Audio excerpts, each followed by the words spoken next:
जय हिंद। स्वागत है आपका यूपीपीएससी वाले भैया यूट्यूब चैनल पे। हम लोग असिस्टेंट रजिस्ट्रार एग्जामिनेशन के लिए Uttar Pradesh public service commission आयोग के द्वारा जो एग्जामिनेशन होने वाला है उसका मैराथन क्लास लेकर आए हैं। इसमें आपको सिलेबस के अकॉर्डिंग सारे सब्जेक्ट्स कवर कराए गए हैं और ये इन डेप्थ नहीं है, ये आपके एग्जाम के रिवीजन के लिए काफी महत्वपूर्ण होगा। तो चलिए शुरू करते हैं पहले टॉपिक से। वेतन मैट्रिक्स लेवल 10 अपुनरीक्षित ग्रेड पे 5400 भर्ती से नियुक्त शासकीय सेवकों के लिए एसीपी की व्यवस्था। ये एसीपी की जो व्यवस्था है लेवल 10 के एम्प्लॉय के लिए जिनका ग्रेड पे 5400 होता है, उनसे संबंधित जो व्यवस्था है उसके बारे में हम लोग डिस्कस करेंगे। सबसे पहले हम जानेंगे एसीपी का फुल फॉर्म क्या होता है। ये एसीपी क्या होता है? एसीपी का फुल फॉर्म होता है A for assured, C for career, P for progression. इसकी व्यवस्था क्या है इसको जानेंगे। यहां पे लिखा है क्वेश्चन, यदि कोई शासकीय सेवक वेतन बैंड 15,600 से 39,100 ग्रेड पे वेतन 5400 लेवल 10 पर दिनांक 1/1/2012 को नियुक्त होता है और दिनांक 1/1/17 को उसकी प्रथम पदोन्नति ग्रेड पे वेतन 7600 लेवल 12 में हो जाती है, तो बताए कि द्वितीय एसीपी कब देय होगी। तो यहाँ पे आंसर है शासनादेश दिनांक 4/11/2019 के क्रम में यदि सीधी भर्ती द्वारा ग्रेड पे वेतन 5400 लेवल 10 में नियुक्ति होती है तो 16 वर्ष पूर्ण होने से पहले ग्रेड पे वेतन 7600 लेवल 12 या उच्चतर में पदोन्नति हो जाती है, तो उन्हें द्वितीय एसीपी देय नहीं होगी। क्वेश्चन के अकॉर्डिंग ये बोला गया था कि अगर यहाँ पे 2012 को वो नियुक्त होता है और 5 साल बाद उसका प्रथम पदोन्नति 2017 में हो जाती है वेतन लेवल 12 में ग्रेड पे 7600 पे, तो उनको द्वितीय एसीपी दे होगी कि नहीं होगी। तो यहाँ पे क्लियर है, ये जो शासनादेश दिनांक 4/11/2019 है उसके द्वारा ये क्लियर किया गया है कि अगर लेवल 10 में कोई व्यक्ति नियुक्त होता है, ग्रेड पे 5400 है, अगर उनको 16 वर्ष से पहले ही ग्रेड पे वेतन 7600 में या लेवल 12 में पदोन्नति दे दी जाती है तो 16 वर्ष से पहले उनको द्वितीय एसीपी दे नहीं होगी। क्योंकि यहाँ पे देख लीजिए 2012 में उनकी नियुक्ति होती है और 2017 में उनको पदोन्नति मिल जाती है, 5 साल के अंदर ही मिल जाती है, जो कि 16 वर्ष से काफी कम है, तो उनको नहीं मिलेगी। सीधा सीधा आपको कॉन्सेप्ट याद रखना है कि 4/11/2019 का जो शासनादेश है उसके अकॉर्डिंग 16 वर्ष पूर्ण होने पर ही द्वितीय एसीपी दे होगी। अगर उससे पहले कोई व्यक्ति अपना पदोन्नति प्राप्त कर लेता है, एसीपी ले लेता है, तो उनको द्वितीय एसीपी 16 वर्ष से पहले दे नहीं होगी। यदि अगला ग्रेड पे वेतन 8700 यानी कि लेवल 13 सीधी भर्ती के पद से 26 वर्ष की सेवा पूर्ण करने पर प्राप्त नहीं होता है तो तृतीय एसीपी लेवल 13 ग्रेड पे 8700 अनुमन्य होगी। यहाँ कहने का तात्पर्य यह है कि अगर कोई व्यक्ति 26 वर्ष की सेवा यानी 26 इयर्स का जो सर्विस है वो कंप्लीट कर लेता है और उसको कोई पदोन्नति नहीं प्राप्त होती है तो उन्हें पदोन्नति दी जाएगी 26 वर्ष की सेवा पूर्ण करने पर, ठीक है, और वो लेवल 13 में दी जाएगी तृतीय एसीपी के रूप में। उक्त पदोन्नति के नियम ग्रेड पे वेतन 5400 लेवल 10 के नीचे के ग्रेड पे वेतन स्तर पर लागू नहीं होगा। तो यहाँ कहने का मतलब है कि लेवल 10 पर ये नियम लागू होता है। ये जो शासनादेश है ये लेवल 10 के एम्प्लॉय के लिए ही दिया गया है। अब इसके नीचे 9, 8, 7, 6 जो भी ग्रेड पे है 5, 4 एटसेट्रा, उन सब पर ये रूल लागू नहीं होता है। ये सिर्फ लेवल 10 के पदोन्नति से संबंधित शासनादेश है। चलिए आगे बढ़ते हैं नेक्स्ट क्वेश्चन पे। यदि कोई शासकीय सेवक वेतन मैट्रिक्स लेवल 10 अपुनरीक्षित ग्रेड पे वेतन 5400 पर सीधी भर्ती द्वारा नियुक्त होता है और प्रथम पदोन्नति लेवल 13 पर हुई हो तो एसीपी कब दे होगी। अब देख लीजिए शासनादेश वहां पे हमने बताया था आपको 4/11/2019 का, ये आपको याद रखना है।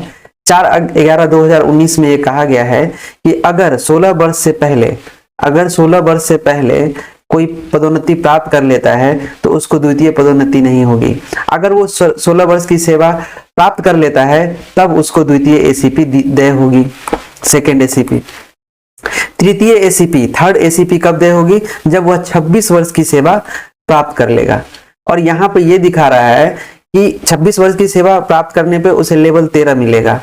है ना, और मैक्सिमम लेवल 13 ही दिया जाता है ग्रेड पे 5400 लेवल 10 में।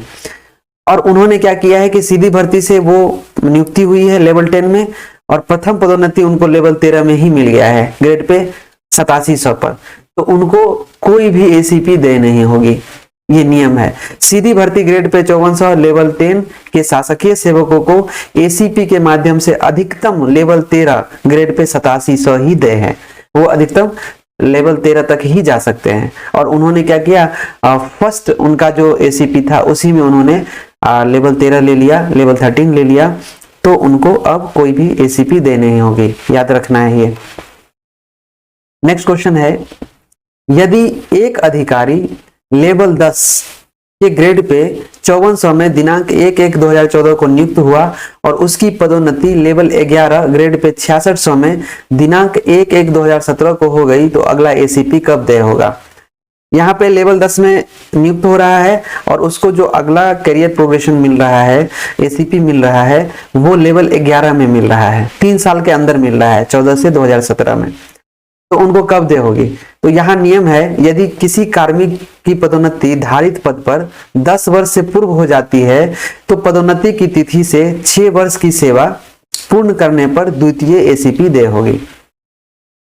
मतलब कि अगर कोई व्यक्ति 10 वर्ष से पहले ही एसीपी प्राप्त कर लेता है, तो याद रखना है कि जब वो एसीपी प्राप्त किया है, पहला जो फर्स्ट उसका करियर प्रोग्रेशन हुआ है, पहला जो पदोन्नति हुआ है, उसके 6 वर्ष के बाद ही वो दोबारा उसको एसीपी दिया जाएगा, ठीक है। अतः दिनांक 1/1/2017 से 6 वर्षों तक संतोषजनक सेवा पूर्ण करने पर दिनांक 1/1/2023 को द्वितीय एसीपी लेवल 12 ग्रेड पे 7600 दे होगी। तो यहाँ पे क्या हुआ कि इनको 2014 से 2017 में 3 वर्ष की सेवा अवधि के बाद पहला करियर प्रोग्रेशन मिल गया लेवल 11 में।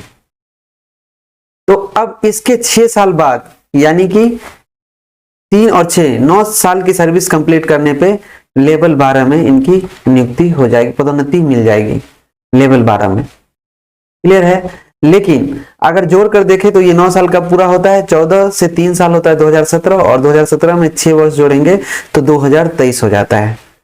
तो ये 2023 में जाकर लेवल 12 ग्रेड पे 7600 में इनकी द्वितीय पदोन्नति होगी, सेकेंड एसीपी लगेगा। अब हम लोग निबंध टिप्पणियां से संबंधित कुछ टॉपिक्स को कंप्लीट करते हैं। तो यहाँ पे जो सबसे महत्वपूर्ण टॉपिक है वो है जैव विविधता सम्मेलन COP16। संयुक्त राष्ट्र जैव विविधता सम्मेलन, जिसे कॉन्फ्रेंस ऑफ पार्टीज COP भी कहा जाता है, COP का फुल फॉर्म होता है कॉन्फ्रेंस ऑफ पार्टीज, याद रखिएगा, एब्रिविएशन में ये पूछेगा क्वेश्चन, तो जहां जहां पे शॉर्ट फॉर्म मिलता है उसको हम लोग याद करते हैं। तो कॉन्फ्रेंस ऑफ पार्टीज, जिसे कॉप कहा जाता है, में जैव विविधता पर कन्वेंशन CBD के अंतर्गत आयोजित किया जाता है। COP16 इस श्रृंखला का 16वां सम्मेलन है जो 2024 में कोलंबिया के शहर कैली में आयोजित किया गया है। 2024 में कोलंबिया का शहर कैली है, वहां पे COP16 आयोजित किया गया है। इस सम्मेलन का उद्देश्य वैश्विक जैव विविधता संरक्षण प्रयासों को आगे बढ़ाना, टिकाऊ विकास के लिए नई रणनीति पर विचार विमर्श करना और जलवायु परिवर्तन, प्रदूषण तथा प्राकृतिक संसाधनों के अत्यधिक दोहन से उत्पन्न समस्याओं का समाधान ढूंढना है। जानेंगे COP16 की विशेषताएं और उद्देश्य। COP16 का उद्देश्य जैव विविधता से संबंधित Kunming Montreal global biodiversity framework को लागू करना है, जिसे COP15 में पारित किया गया था। तो COP16 में जो मेन उद्देश्य रखा गया है वो है मॉन्ट्रियल ग्लोबल बायोडाइवर्सिटी फ्रेमवर्क, याद रखना है, Kunming Montreal global biodiversity framework. और यह कब पारित किया गया था? COP15 में। इस फ्रेमवर्क के तहत वर्ष 2030 तक जैव विविधता हानि को रोकने और प्रकृति के पुनर्स्थापन के लिए 23 लक्ष्य निर्धारित किए गए हैं। और इसमें जो एजेंडा रखा गया है, जो लक्ष्य रखा गया है वो है 23, उसकी संख्या कितनी है? 23। इसमें 30x30 लक्ष्य भी शामिल है, जिसके अंतर्गत 2030 तक पृथ्वी के 30% भूमि पर समुद्री क्षेत्रों की रक्षा का लक्ष्य रखा गया है। इस कन्वेंशन में भारत की क्या भूमिका होगी, इसको जानते हैं। भारत जैव विविधता से समृद्ध देश है और उसने हमेशा प्रकृति के संरक्षण में सक्रिय भूमिका निभाई है। भारतीय संविधान में पर्यावरण संरक्षण को मौलिक कर्तव्य के रूप में शामिल किया गया है। पर्यावरण संरक्षण क्या है? भारतीय संविधान में हमारा मौलिक कर्तव्य है। ओके, भारत कॉप सम्मेलनों में अपनी सक्रिय भागीदारी के माध्यम से यह स्पष्ट करता है कि पर्यावरण और विकास के बीच संतुलन अत्यंत आवश्यक है। भारत ने स्थानीय समुदायों की भागीदारी, परंपरागत ज्ञान और टिकाऊ विकास को बढ़ावा देने की दिशा में कई पहल की है। अब जो इसमें चुनौतियां आएंगी वो क्या क्या है? हालांकि कॉप 16 जैसे मंच वैश्विक स्तर पर सहयोग का अवसर प्रदान करते हैं, लेकिन इन लक्ष्यों की पूर्ति में कुछ चुनौतियां भी हैं, जैसे विकसित और विकासशील देशों के बीच आर्थिक असमानता, तकनीकी सहयोग की कमी और पर्यावरण संरक्षण पर सीमित निवेश। इसके अलावा जैव विविधता संरक्षण के लिए आम जनता में जागरूकता की भी कमी एक प्रमुख बाधा है। ये सारी चुनौतियां हैं। कॉप 16 जैसे सम्मेलन यह स्पष्ट करते हैं कि जैव विविधता की रक्षा केवल एक देश की जिम्मेदारी नहीं, बल्कि पूरी मानवता की सामूहिक जिम्मेदारी है। तो यहाँ पे जो जैव विविधता का रक्षा करना है वो एक कंट्री का नहीं, पूरे ह्यूमन, पूरे मानव का सामूहिक जिम्मेदारी है कि वो हमारे डाइवर्सिटी को, जो कल्चरल बायोडाइवर्सिटी है, जैव विविधता है, उसकी रक्षा की करें। यदि हम धरती की जैव विविधता को सुरक्षित रखना चाहते हैं तो वैश्विक सहयोग, सतत विकास और पर्यावरण के प्रति संवेदनशील नीति निर्माण की आवश्यकता है। कॉप 16 एक अवसर है कि हम अपने प्राकृतिक संसाधनों की रक्षा के लिए संकल्प लें और भावी पीढ़ियों के लिए एक हरित और स्वस्थ धरती सुनिश्चित करें। COP16 संयुक्त राष्ट्र जैव विविधता सम्मेलन CBD के पक्षकारों के सम्मेलन COP, इसको बोलते हैं कॉन्फ्रेंस ऑफ पार्टीज, की 16वीं बैठक थी। यह 21 अक्टूबर से 1 नवंबर 2024 तक कैली, कोलंबिया में आयोजित किया गया था। यह सम्मेलन 2022 में कुनमिंग मॉन्ट्रियल वैश्विक जैव विविधता रूपरेखा GBF को अपनाने के बाद पहला था। तो यहाँ जो ये लिखा हुआ है वैश्विक जैव विविधता रूपरेखा, इसको बोलते हैं global biodiversity framework, GBF short form में। तो GBF के लक्ष्यों और लक्ष्यों की दिशा में प्रगति का आकलन करना, ये कॉप 16 के लक्ष्य है। वैश्विक जैव विविधता रूपरेखा की चुनौतियों का समाधान करना, वैश्विक जैव विविधता रूपरेखा के लिए एक निगरानी रूपरेखा विकसित करना, वैश्विक जैव विविधता रूपरेखा के लिए संसाधन जुटाना, आनुवंशिक संसाधनों के लाभ साझा करने के लिए एक बहुपक्षीय तंत्र को अंतिम रूप देना, और इसके क्या परिणाम निकले वो यहाँ पे हैं। आनुवंशिक संसाधनों से लाभ साझा करने के लिए कैली फंड की स्थापना की गई, स्वदेशी समुदायों के अधिकारों की मान्यता दी गई, कुनमिंग जैव विविधता निधि का शुभारंभ किया गया, पारिस्थितिक या जैविक रूप से महत्वपूर्ण समुद्री क्षेत्रों की पहचान करने के लिए नए और विकसित तंत्रों पर समझौता हुआ, जैव विविधता और स्वास्थ्य पर एक वैश्विक कार्य योजना अपनाया गया। वो किया गया है 25 से 27 फरवरी 2025 तक रोम, इटली में ये किया गया है। और इस सत्र के दौरान जो कैली में शुरू किया गया कार्य था उसको पूरा किया गया। जलवायु परिवर्तन, वैश्विक भागीदारी और जिम्मेदारी पर कुछ 400 शब्दों में निबंध को डिस्कस करते हैं। इसको आप वहां 150 से 250 शब्दों में लिखेंगे। जो महत्वपूर्ण टॉपिक्स है उसको देखते हैं। हमें भूमिका में क्या लिखना है? जलवायु परिवर्तन वर्तमान समय की सबसे गंभीर वैश्विक समस्याओं में से एक है। इसके प्रभाव पृथ्वी के हर क्षेत्र में महसूस किए जा रहे हैं। बढ़ते तापमान, अनियमित मौसमी बदलाव, प्राकृतिक आपदाओं की बढ़ती संख्या और समुद्र स्तर में वृद्धि इस संकट की गंभीरता को दर्शाते हैं। इसे रोकने के लिए वैश्विक स्तर पर सामूहिक प्रयासों की आवश्यकता है। तो की पॉइंट इसमें हमको क्या क्या याद करके रखना है कि जो जलवायु परिवर्तन है वो वर्तमान समय में सबसे गंभीर वैश्विक समस्याओं में से एक है। एक की पॉइंट हो गया। इसका प्रभाव पृथ्वी के हर क्षेत्र पर महसूस किए जा रहे हैं। जो पृथ्वी पर है हर जगह ये महसूस किया जा रहा है, जिसमें जो इम्पोर्टेंट पॉइंट है वो है बढ़ता तापमान, जो इंक्रीजिंग टेम्परेचर है, अनियमित मौसम बदलाव, प्राकृतिक आपदाएं, ठीक है, समुद्री स्तर में वृद्धि एटसेट्रा। अब यहाँ पे हम लोग डिस्कस करेंगे जलवायु परिवर्तन के प्रमुख कारणों को, कि क्या क्या प्रमुख कारण है। इसमें से आप 4 या 5 कारणों को लिख सकते हैं, जिसमें पहला है ग्रीन हाउस गैसों का उत्सर्जन, वनों की कटाई, औद्योगिकीकरण और शहरीकरण, पर्यावरणीय असंतुलन, ये सारे हम लिख सकते हैं। ग्रीन हाउस गैसों का उत्सर्जन, यहाँ पे आप लिखेंगे औद्योगिक गतिविधियों और जीवाश्म ईंधनों के जलने से वायुमंडल में कार्बन डाइऑक्साइड, मीथेन और अन्य हानिकारक गैसों की मात्रा बढ़ रही है। तो यहाँ पे आप कुछ गैसों के नाम लिखकर कोट कर सकते हैं। और ग्रीन हाउस गैसों का उत्सर्जन भी जलवायु परिवर्तन के प्रमुख कारणों में से एक है। और वो जो गैसें हैं जो सबसे ज्यादा इफेक्टिव है जलवायु परिवर्तन के लिए, उसमें आप लिख सकते हैं कार्बन डाइऑक्साइड, मीथेन, CFC और अन्य हानिकारक गैसें।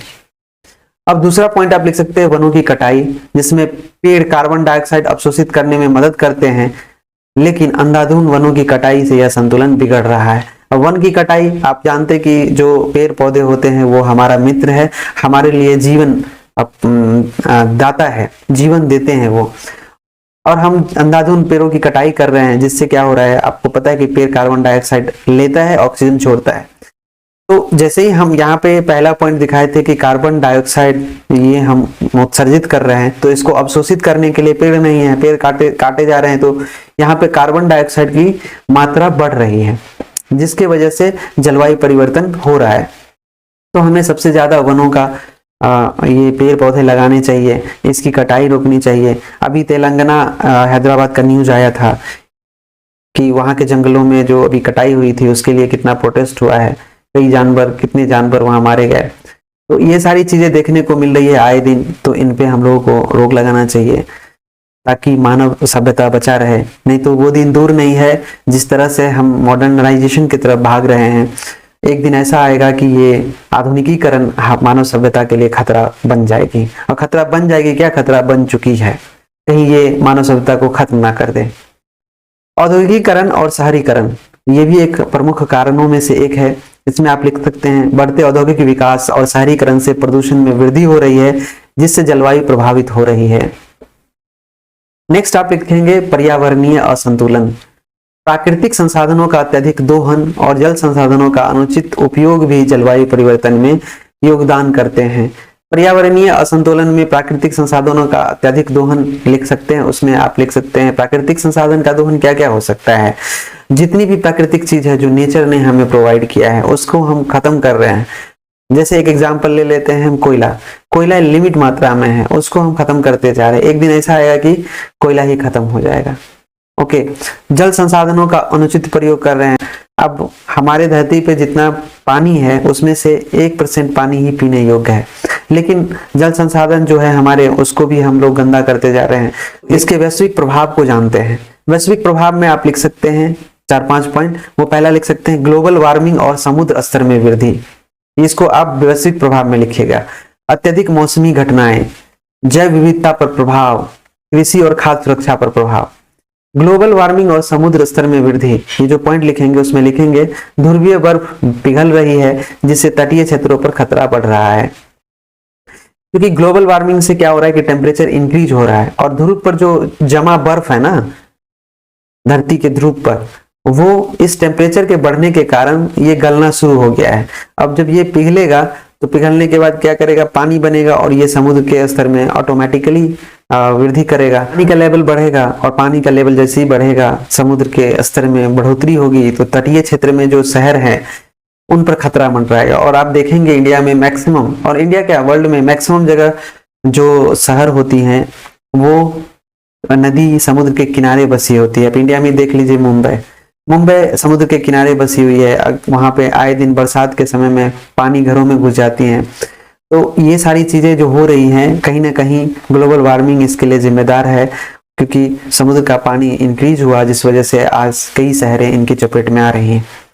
तो ये भी कारण है जलवायु परिवर्तन के लिए। दूसरा आप लिख सकते हैं अत्यधिक मौसमी घटनाएं, जिसमें पॉइंट आपका की पॉइंट हो सकता है चक्रवात, तूफान, सूखा, बाढ़ जैसी आपदाएं अधिक हो रही हैं।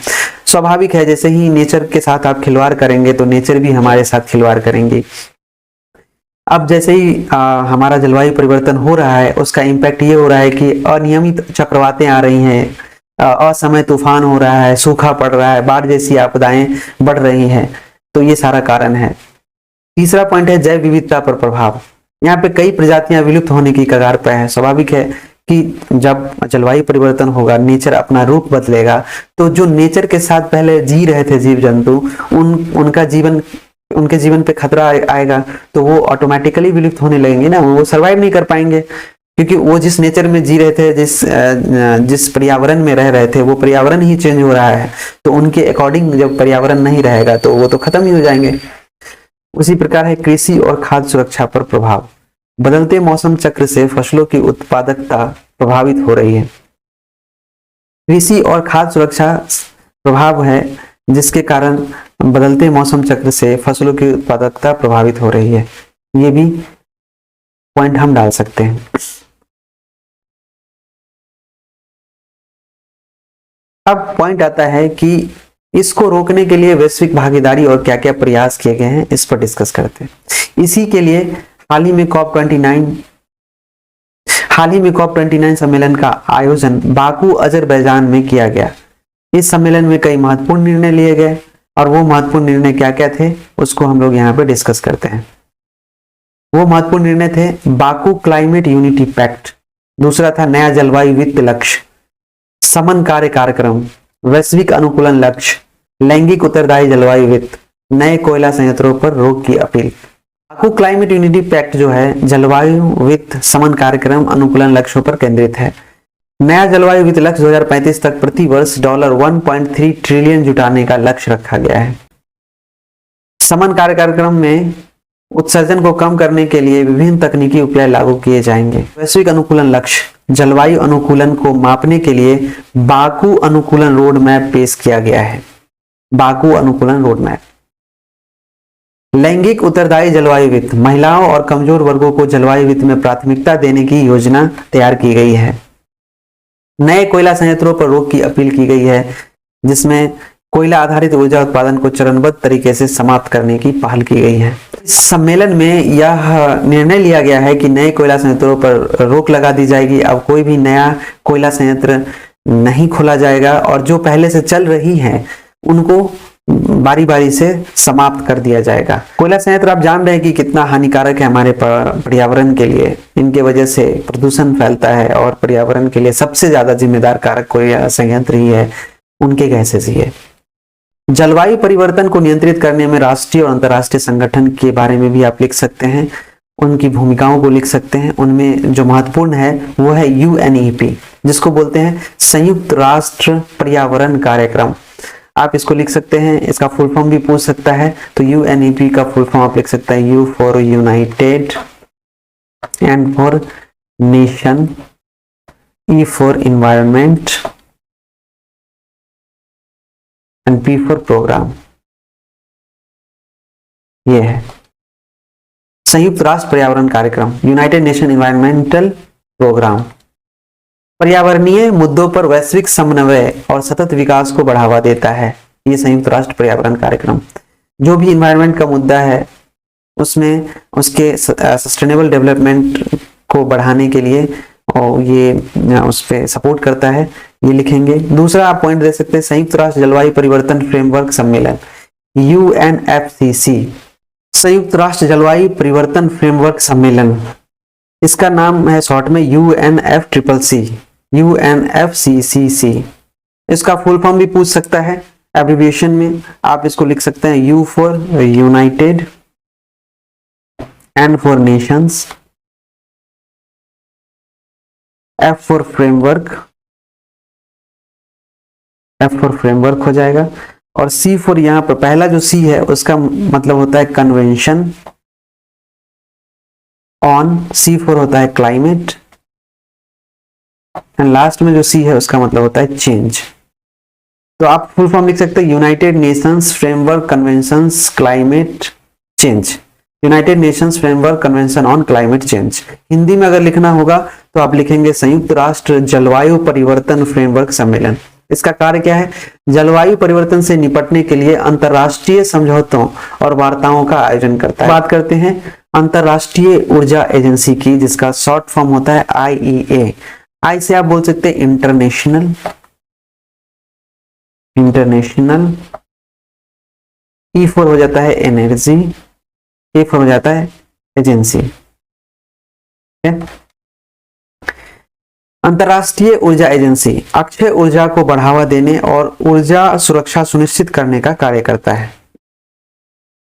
ये अंतर्राष्ट्रीय संगठन है जो जलवायु परिवर्तन को रोकने के लिए कार्य कर रहे हैं। नेक्स्ट है विश्व बैंक, वर्ल्ड बैंक। जलवायु वित्त पोषण और सतत विकास परियोजनाओं में सहायता करता है। ये विश्व बैंक हमारा क्या होता है कि जितने भी फाइनेंस से रिलेटेड वर्क हैं जलवायु वित्त को पोषण करने के लिए, सतत विकास सस्टेनेबल डेवलपमेंट परियोजनाओं को करने के लिए ये फंड की व्यवस्था करता है और सहायता करता है। तो हम लिख सकते हैं जलवायु वित्त पोषण और सतत विकास परियोजनाओं में सहायता करता है। नेक्स्ट है ग्रीन क्लाइमेट फंड। यहाँ पे इंग्लिश में भी GCF का फुल फॉर्म वही होगा, ग्रीन क्लाइमेट फंड। जलवायु परिवर्तन समन और अनुकूलन परियोजनाओं के लिए वित्तीय सहायता प्रदान करता है। ये भी इसका काम है, फाइनेंशियल सपोर्ट का। भारत में राष्ट्रीय संगठन है, उसके बारे में चर्चा करते हैं। उसमें महत्वपूर्ण संगठन है national action plan on climate change, जिसको शॉर्ट फॉर्म बोलते हैं NAPCC। दूसरा है भारतीय वन संरक्षण। तीसरा है राष्ट्रीय सौर मिशन। चौथा है भारतीय मौसम विज्ञान विभाग, Indian meteorology department, meteorological science department होगा। पांचवा है energy efficiency services limited, EESL। Full form लिखा हुआ है यहाँ पर हिंदी में भी, E for energy, A for efficiency, E for energy, E for efficiency, S for services, L for limited. अब हम जानते हैं कि ये जो संगठन है ये क्या करते हैं।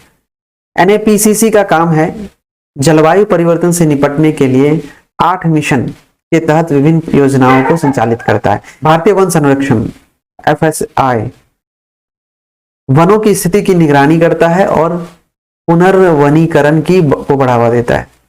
वनों की स्थिति की निगरानी करता है और पुनर्वनीकरण को बढ़ावा देता है। भारतीय वन संरक्षण का काम है वन लगाना, उसका निगरानी करना, कोई गैर तरीके से तो उसको काट नहीं रहा है, उसको क्षति तो नहीं पहुंचा रहा है, इसको देखना। नेक्स्ट है राष्ट्रीय सौर मिशन।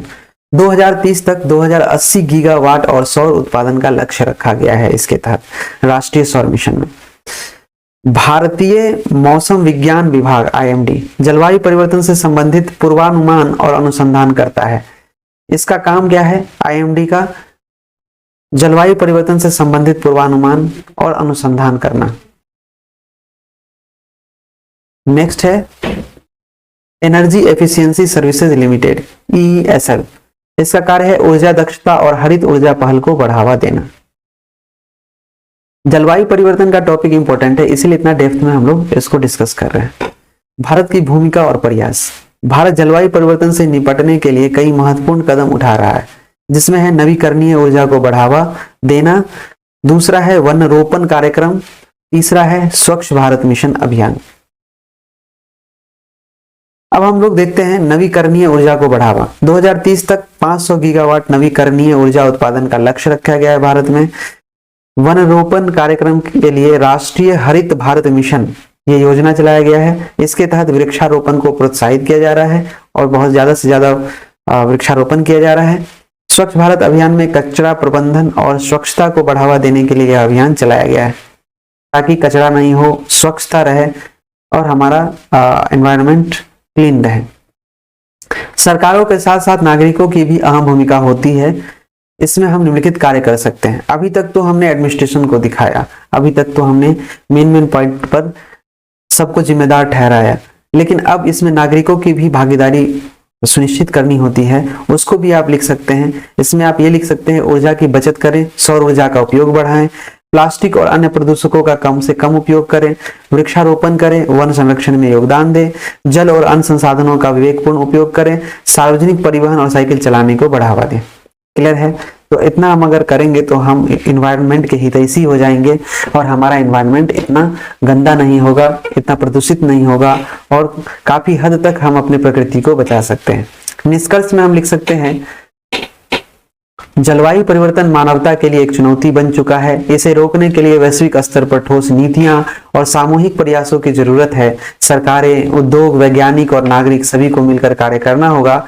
हम अपने व्यक्तिगत और सामूहिक प्रयासों के माध्यम से धरती को बचा सकते हैं और आने वाली पीढ़ियों के लिए एक स्वस्थ और संतुलित पर्यावरण सुनिश्चित कर सकते हैं। ये कंप्लीट हो गया हमारा जलवायु परिवर्तन। अब हम लोग हिंदी टॉपिक को शुरू करते हैं। मैं पैरेलल चलाता रहूंगा। आपका जो फाइनेंशियल रूल है उसको भी मैंने डिस्कस किया है, फिर हमने ऐसे डिस्कस किया है जनरल स्टडीज का, अब हम हिंदी पर आ रहे हैं और मैं आपको श्योर कर रहा हूं कि इसमें आपका टोटल सिलेबस को बनाया गया है, आप टोटल सिलेबस कंप्लीट कर लेंगे। ठीक है, अब इसमें ये गद्यांश पढ़ना है और इसको बनाना है। पहले हम पढ़ते हैं इसको और फिर इसके क्वेश्चन को करेंगे। इस गद्यांश में लिखा है, बहुत से विद्वानों और चिंतकों ने इस बात को लेकर चिंता प्रकट की है कि भारतीय समाज आधुनिकता से बहुत दूर है और भारत के लोग अपने आप के आधुनिक बनाने की कोशिश भी नहीं कर रहे हैं। यहाँ पर लिखो अपने आप को, यहाँ पे छूट गया ये, यहाँ के जो भारत के लोग हैं अपने आप को आधुनिक बनाने की कोशिश भी नहीं कर रहे हैं, ये लिखा है। नैतिकता, सौंदर्य बोध और अध्यात्म के समान आधुनिकता कोई शाश्वत मूल्य नहीं है। ये बोल रहा है नैतिकता, सौंदर्य बोध और अध्यात्म के समान आधुनिकता कोई शाश्वत मूल्य नहीं है, वह कई चीजों का एक सम्मिलित नाम होता है। ठीक है, औद्योगिकीकरण आधुनिकता की पहचान है, साक्षरता का सर्वव्यापी प्रसार आधुनिकता की सूचना देता है। यहाँ पे एक पॉइंट है, साक्षरता का सर्वव्यापी प्रसार, यानी कि हर जगह जब शिक्षा का प्रसार होगा तो वो आधुनिकता की तरफ इंगित करेगा, तो इसकी सूचना दे रहा है। नगर सभ्यता का प्राधान्य आधुनिकता का गुण है, तो आधुनिकता में गांव की सभ्यता खत्म होती जाती है और नगरीय सभ्यता का प्राधान्य हो जाता है, ये कहने का तात्पर्य है। आधुनिकता समाज मुक्त मध्यकालीन समाज बंद होता है, ये आधुनिकता जो होता है वो समाज मुक्त होता है। मध्यकालीन समाज क्या था? समाज बंद था। ठीक है, आधुनिकता समाज मुक्त होता है और मध्यकालीन जो होता है समाज बंद होता है। बंद समाज वह है जो अन्य समाजों से प्रभाव ग्रहण नहीं करता, जो जाति प्रथा और गोत्रवाद से पीड़ित है, जो अंधविश्वासी, गतानुगतिक और संकीर्ण है। तो ये मध्यकालीन समाज के बारे में बोला गया है, बंद समाज के बारे में बोला गया है। आधुनिक समाज में उन्मुक्तता होती है, उस समाज के लोग अन्य समाज के लोगों से मिलने जुलने में नहीं घबराते, न वे उन्नति का मार्ग खास जातियों और खास गोत्रों के लिए सीमित रखते हैं।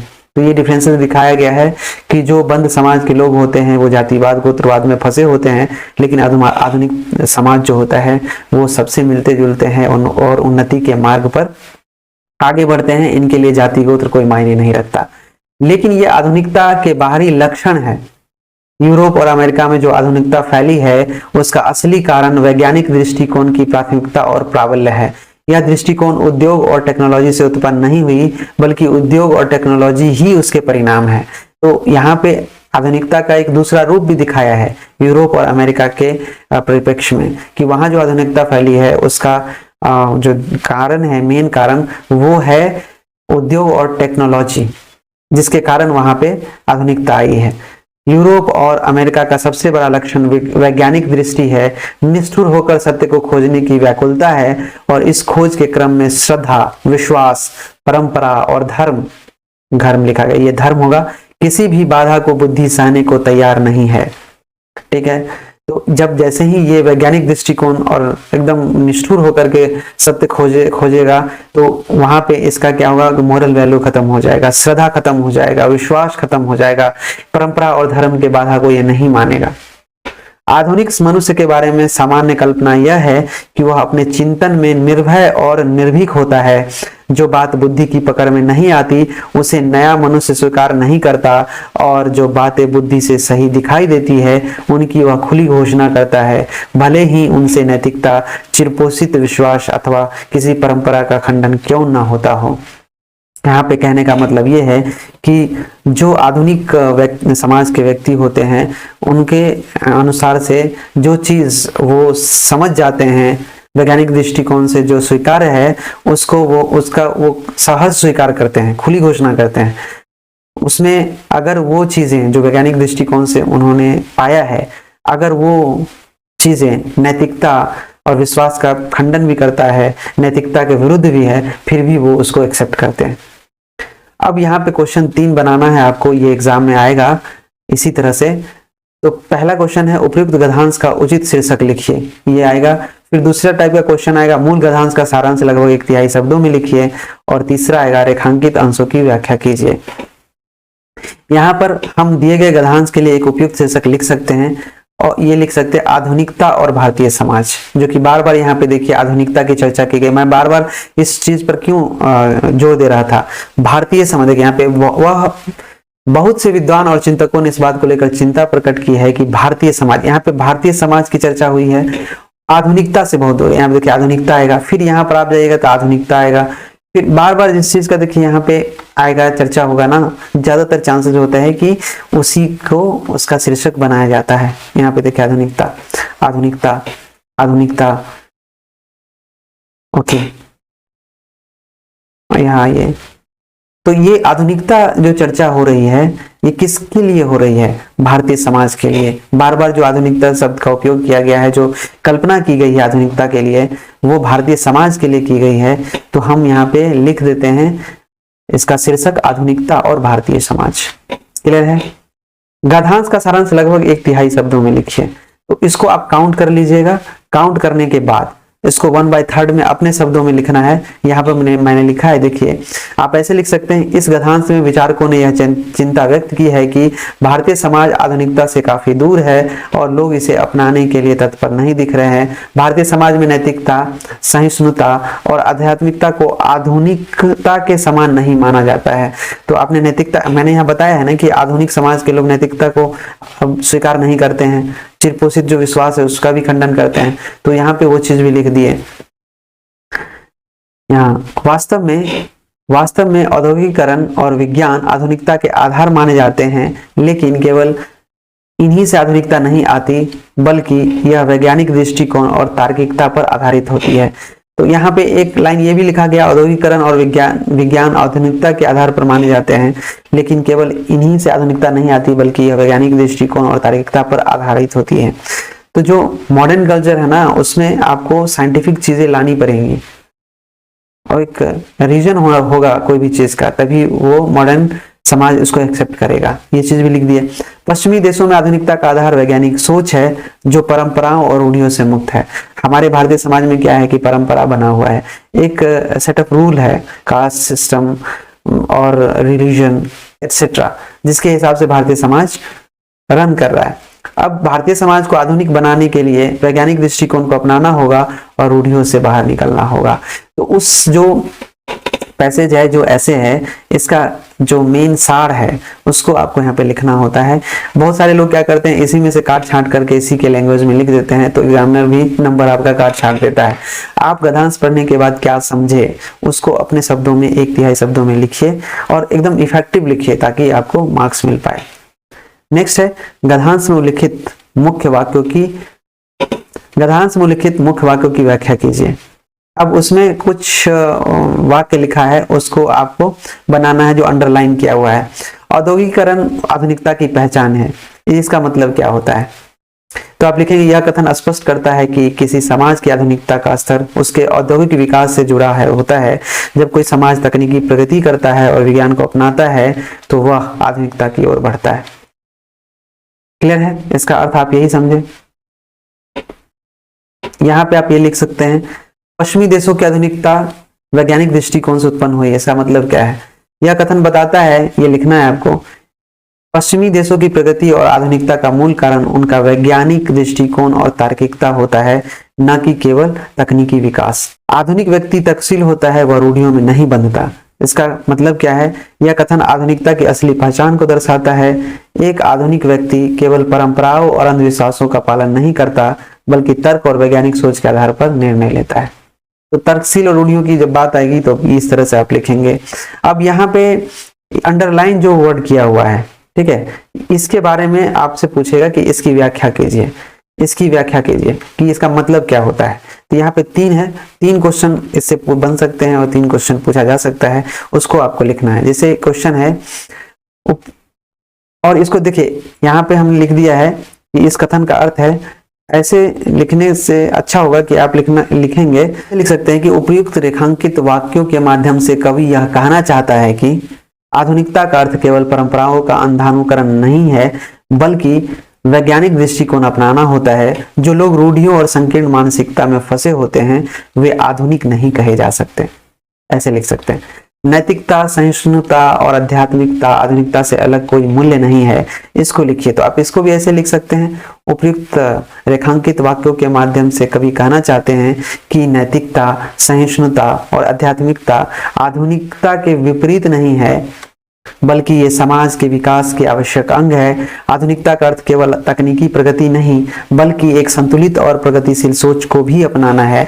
आप यहाँ पे इतना लिखने के बाद एक कविता, इसके एग्जाम्पल में कोई दोहा लिख सकते हैं, कोई कवि का हो, ये कबीर का दोहा हो गया या फिर कोई कविता हो गया, उसको लिख सकते हैं ये अंडरलाइन करके इन्वर्टेड कोमा में। और फिर ये जो यहाँ पे आपने लिखा है नैतिकता, सहिष्णुता, आध्यात्मिकता, इसकी जो चर्चा की है, इससे जुड़े हुए जो शब्दकोश होते हैं उसकी भी चर्चा आप कर सकते हैं, शब्दकोश की, उसका अर्थ आप लिख देंगे। ठीक है, तो इससे क्या होगा, शब्दकोश का जब अर्थ लिखेंगे आप, वो जो कोट करेंगे आप कोई कविता या किसी कवि का लाइन, तो उससे भी आपको मार्क्स मिलेगा। और जब भी याद रखिए, जब भी कुछ लिखेंगे आप, तो वो रिलेटेड होना चाहिए उस वाक्य से, उस सेंटेंस से। ये नहीं कि क्वेश्चन कुछ और है और कोट कर रहे हैं कुछ और, तो फिर मजा नहीं आएगा। विज्ञान और तकनीक से आधुनिकता जन्म नहीं लेती, बल्कि यह स्वयं विज्ञान और तकनीक के विकास का परिणाम होती है।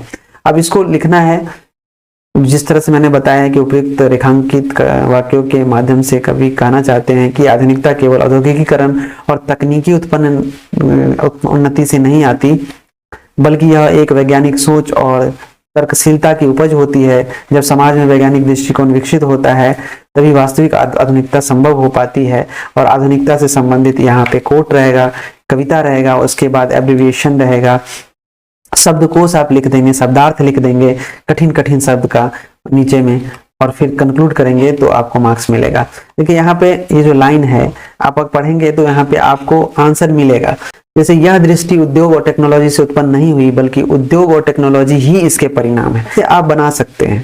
ठीक है, यहां से आप इसका आंसर बना सकते हैं। फिर ये जो दिखा हुआ है, यहां से आप इस पैराग्राफ से क्वेश्चन लिख सकते हैं, यहाँ जो लिखा हुआ है इस पैराग्राफ से क्वेश्चन लिख सकते हैं। और पूरे पैराग्राफ को समझने के बाद आपके अंदर जब बार बार प्रैक्टिस करेंगे तो इसको बनाने का आपको तरीका मालूम आ जाएगा, आप इसमें ज्यादा परफेक्ट हो जाएंगे। क्योंकि एग्जाम नजदीक है तो आप ज्यादा कर नहीं पाएंगे, बस ये रिवीजन के पर्पज से आप जितना रिवीजन कर पाए उतना बेस्ट है।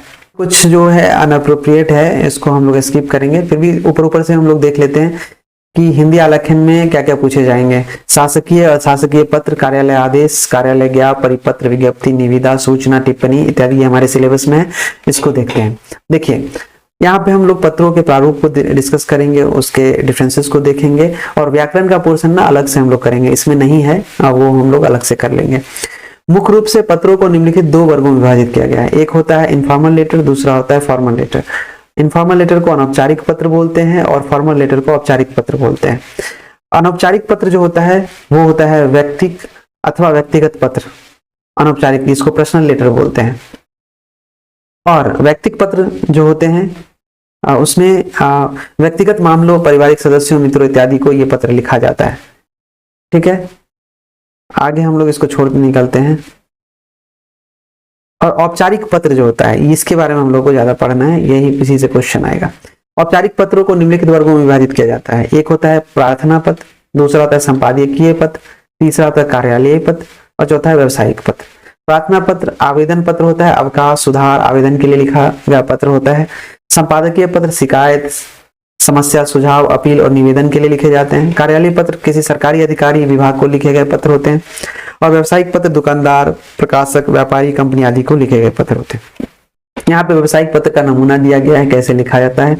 इस साइड में दूरभाष संख्या, इधर मोबाइल नंबर, और यहाँ पे एड्रेस होता है। यहाँ पे कंपनी का नाम होता है बीच में, और यहाँ पे संदर्भ लिखा जाता है, किस संदर्भ में लिखा गया है, उसका मार्क्स, उसका नंबर, और यहाँ पे जिसको लिखा जाता है उसका नाम, और फिर यहाँ पे जो सब्जेक्ट होता है इसको बीच में यहाँ पे लिखते हैं। व्यावसायिक पत्र का एक अलग ही डिफरेंट नमूना होता है। फिर यहाँ पर प्रिय महोदय से शुरू करते हैं, और यहाँ पे जो टॉपिक है उसको लिखते, लास्ट में भव दिए, और यहाँ पे साइन किया जाता है। कृत्य लेकिन लिखा जाता है कंपनी के नाम के आगे सिग्नेचर समय। अब हम लोग यहाँ पर औपचारिक पत्र लिखते समय जो ध्यान देने योग्य बातें हैं उस पर चर्चा करते हैं। वो क्या क्या रखना है, ये क्वेश्चन बनेगा भी और पूछा जाएगा क्वेश्चन। औपचारिक पत्र लिखते समय ध्यान देने योग्य बातें हैं, वो है औपचारिक पत्र नियमों में बंधे होते हैं। फॉर्मल लेटर उसमें एक नियम होता है, रूल होता है, उस सेटअप रूल के अकॉर्डिंग पत्र लिखे जाते हैं। ऐसे नहीं कि मन उठा के कुछ भी लिख दिए, ऐसा कुछ नहीं है।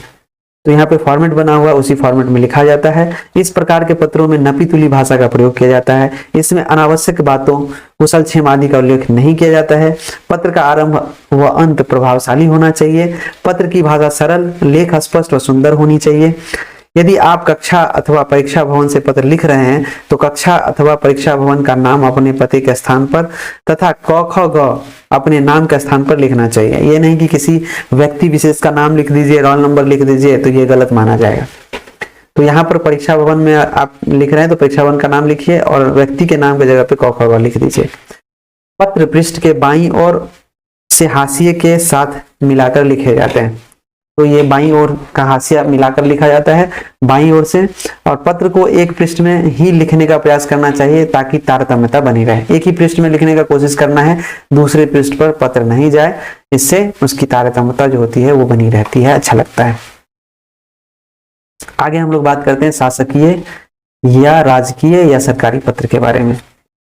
और यहां से क्वेश्चन शुरू हो जाता है आपके एग्जाम का। सरकारी पत्र शासकीय या राजकीय। सरकारी प्रयोजन हेतु लिखे गए समस्त पत्र जो किसी पदाधिकारी द्वारा दूसरे पदाधिकारी या सामूहिक रूप से कई पदाधिकारियों को संबोधित कर लिखा जाता है, शासकीय या सरकारी पत्र कहलाता है। ये सरकारी पत्र है जिसमें सरकार के काम हेतु सारे पत्र लिखे जाते हैं। ये एक ऑफिसर के द्वारा दूसरे ऑफिसर को भी लिखा जा सकता है, ओके, दूसरे ऑफिसर को भी लिखा जा सकता है, या फिर बहुत सारे पदाधिकारी को एक साथ लिखा जा सकता है। सरकारी पत्र निम्नलिखित प्रकार के पत्राचारों में प्रयुक्त होता है। अब किसकी पत्राचार में प्रयुक्त होता है इसको एकदम ध्यान से याद कर लीजिए। एक देश की सरकार द्वारा दूसरे देश की सरकार को भी लिखा जा सकता है। केंद्र सरकार द्वारा राज्य या राज्यों को लिखा जा सकता है। राज्य सरकार द्वारा केंद्र सरकार को लिखा जा सकता है। राज्य सरकार द्वारा दूसरे राज्य या कई राज्यों को लिखा जा सकता है। एक सरकारी विभाग द्वारा दूसरे विभाग या कई विभागों को, एक सरकारी कार्यालय द्वारा दूसरे कार्यालय या विभाग को, ये सरकारी पत्र है, ऐसे लिखा जा सकता है। सरकारी पत्रों के विभिन्न प्रकार, इसके बहुत सारे प्रकार हैं। पहला होता है शासनादेश, गवर्नमेंट ऑर्डर, अर्थशास्त्री पत्र, डेमी ऑफिशियल जिसको डीओ लेटर बोलते हैं, परिपत्र, ये भी प्रकार है शासकीय पत्रों के, सर्कुलर लेटर, कार्यालय आदेश, इसको ऑफिस ऑर्डर बोलते हैं, कार्यालय स्मृति पत्र, इसको ऑफिस मेमोरेंडम बोलते हैं, अधिसूचना, नोटिफिकेशन, ये सब शासकीय पत्र के प्रकार है। रेजोल्यूशन, जिसको संकल्प बोलते हैं, अनुस्मारक पत्र, रिमाइंडर लेटर, प्रेस विज्ञप्ति, प्रेस कम्युनिकेशन, पृष्ठांकन पत्र, इंडोर्समेंट लेटर, निविदा, टेंडर, प्रस्ताव, रेजोल्यूशन, तार, टेलीग्राम, ये रेजोल्यूशन 2 बार हो गया, अच्छा रेजोल्यूशन प्रस्ताव हो गया, संकल्प हो गया, अच्छा। अशासकीय पत्र, अनऑफिशियल लेटर, द्रुतगामी पत्र, एक्सप्रेस लेटर, ये आप इतना टाइप होता है ये ध्यान रखिएगा। Government order, demi official letter, circular letter, office order, कार्यालय स्मृति पत्र, अधिसूचना एटसेट्रा, ये सब याद रखना है आपको, है ना। निविदा, प्रस्ताव, तार और शासकीय द्रुतगामी। पत्र लेखन के लिए क्या क्या तत्व हैं इंपॉर्टेंट, ये याद रखना है। पहला होता है उद्देश्य, जिसको प्राथमिक तत्व बोलते हैं। दूसरा होता है शैली, संबोधित व्यक्ति के अनुरूप होना चाहिए। सहजता, सरलता से समझने योग्य, यानी कि लेटर इतना क्रिटिकल नहीं लिख दीजिए कि लोग समझ ही नहीं पाए, क्लियर है, तो वो आसान भाषा में लिखी जानी चाहिए। शिष्टाचार, विनम्र और गरिमामय भाषा का उपयोग करना है, वहां पे गुस्से में आके नहीं लिखना है, गुस्सा वाला कोई भी लैंग्वेज नहीं लिखना। अगर आप गुस्से में भी है तब भी आपको विनम्र और गरिमा के साथ आपको गरिमामय भाषा का प्रयोग करके लेटर लिखना है। व्याकरण, सबसे अधिक ध्यान देने योग्य चीज है कि यहाँ पे वर्तनी और व्याकरण की शुद्धि होनी चाहिए, गलत तरीके से नहीं लिखना है, गलत व्याकरण का उच्चारण नहीं करना है। सुलेख, पत्र को प्रभावी बनाने हेतु अति आवश्यक है। प्रारूप, पत्र में संबोधन के अनुरूप शासकीय पत्र हेतु विशिष्ट भाषा, शैली एवं प्रारूप का पालन आवश्यक है। संक्षिप्तता, सबसे महत्वपूर्ण होता है कि लेटर जो होता है संक्षिप्त लिखा जाए और उस संक्षिप्तता में सार गर्भित चीजें हो, सार लिखा हो कि लेटर पढ़ने के बाद अधिकारी को समझ में आ जाए, सामने वाला समझ जाए। ये महत्व तत्व है, ये महत्वपूर्ण तत्व है। पत्र लेखन से संबंधित पुरुष के प्रकार, लेखक और पाठक के अनुसार ये 3 प्रकार के होते हैं पुरुष, आप पढ़ चुके हैं। प्रथम पुरुष, उत्तम पुरुष, मध्यम पुरुष। ये उत्तम पुरुष जो होता है उसको प्रथम पुरुष बोलते हैं। मध्यम पुरुष एवं अन्य पुरुष में कैसे लिखे जाते हैं, देखिए प्रथम पुरुष में यह वक्ता लेखक खुद होता है, जहां पे मैं, मुझको, मेरा, मेरी आदि शब्दों का स्वयं के बारे में बताने के लिए उपयोग किया जाता है। मध्यम पुरुष में क्या होता है, ये पाठक या श्रोता होता है, जो लेटर पढ़ रहा होता है, उसको मध्यम पुरुष बोलते हैं, और वो लेखक के बारे में बात करता है।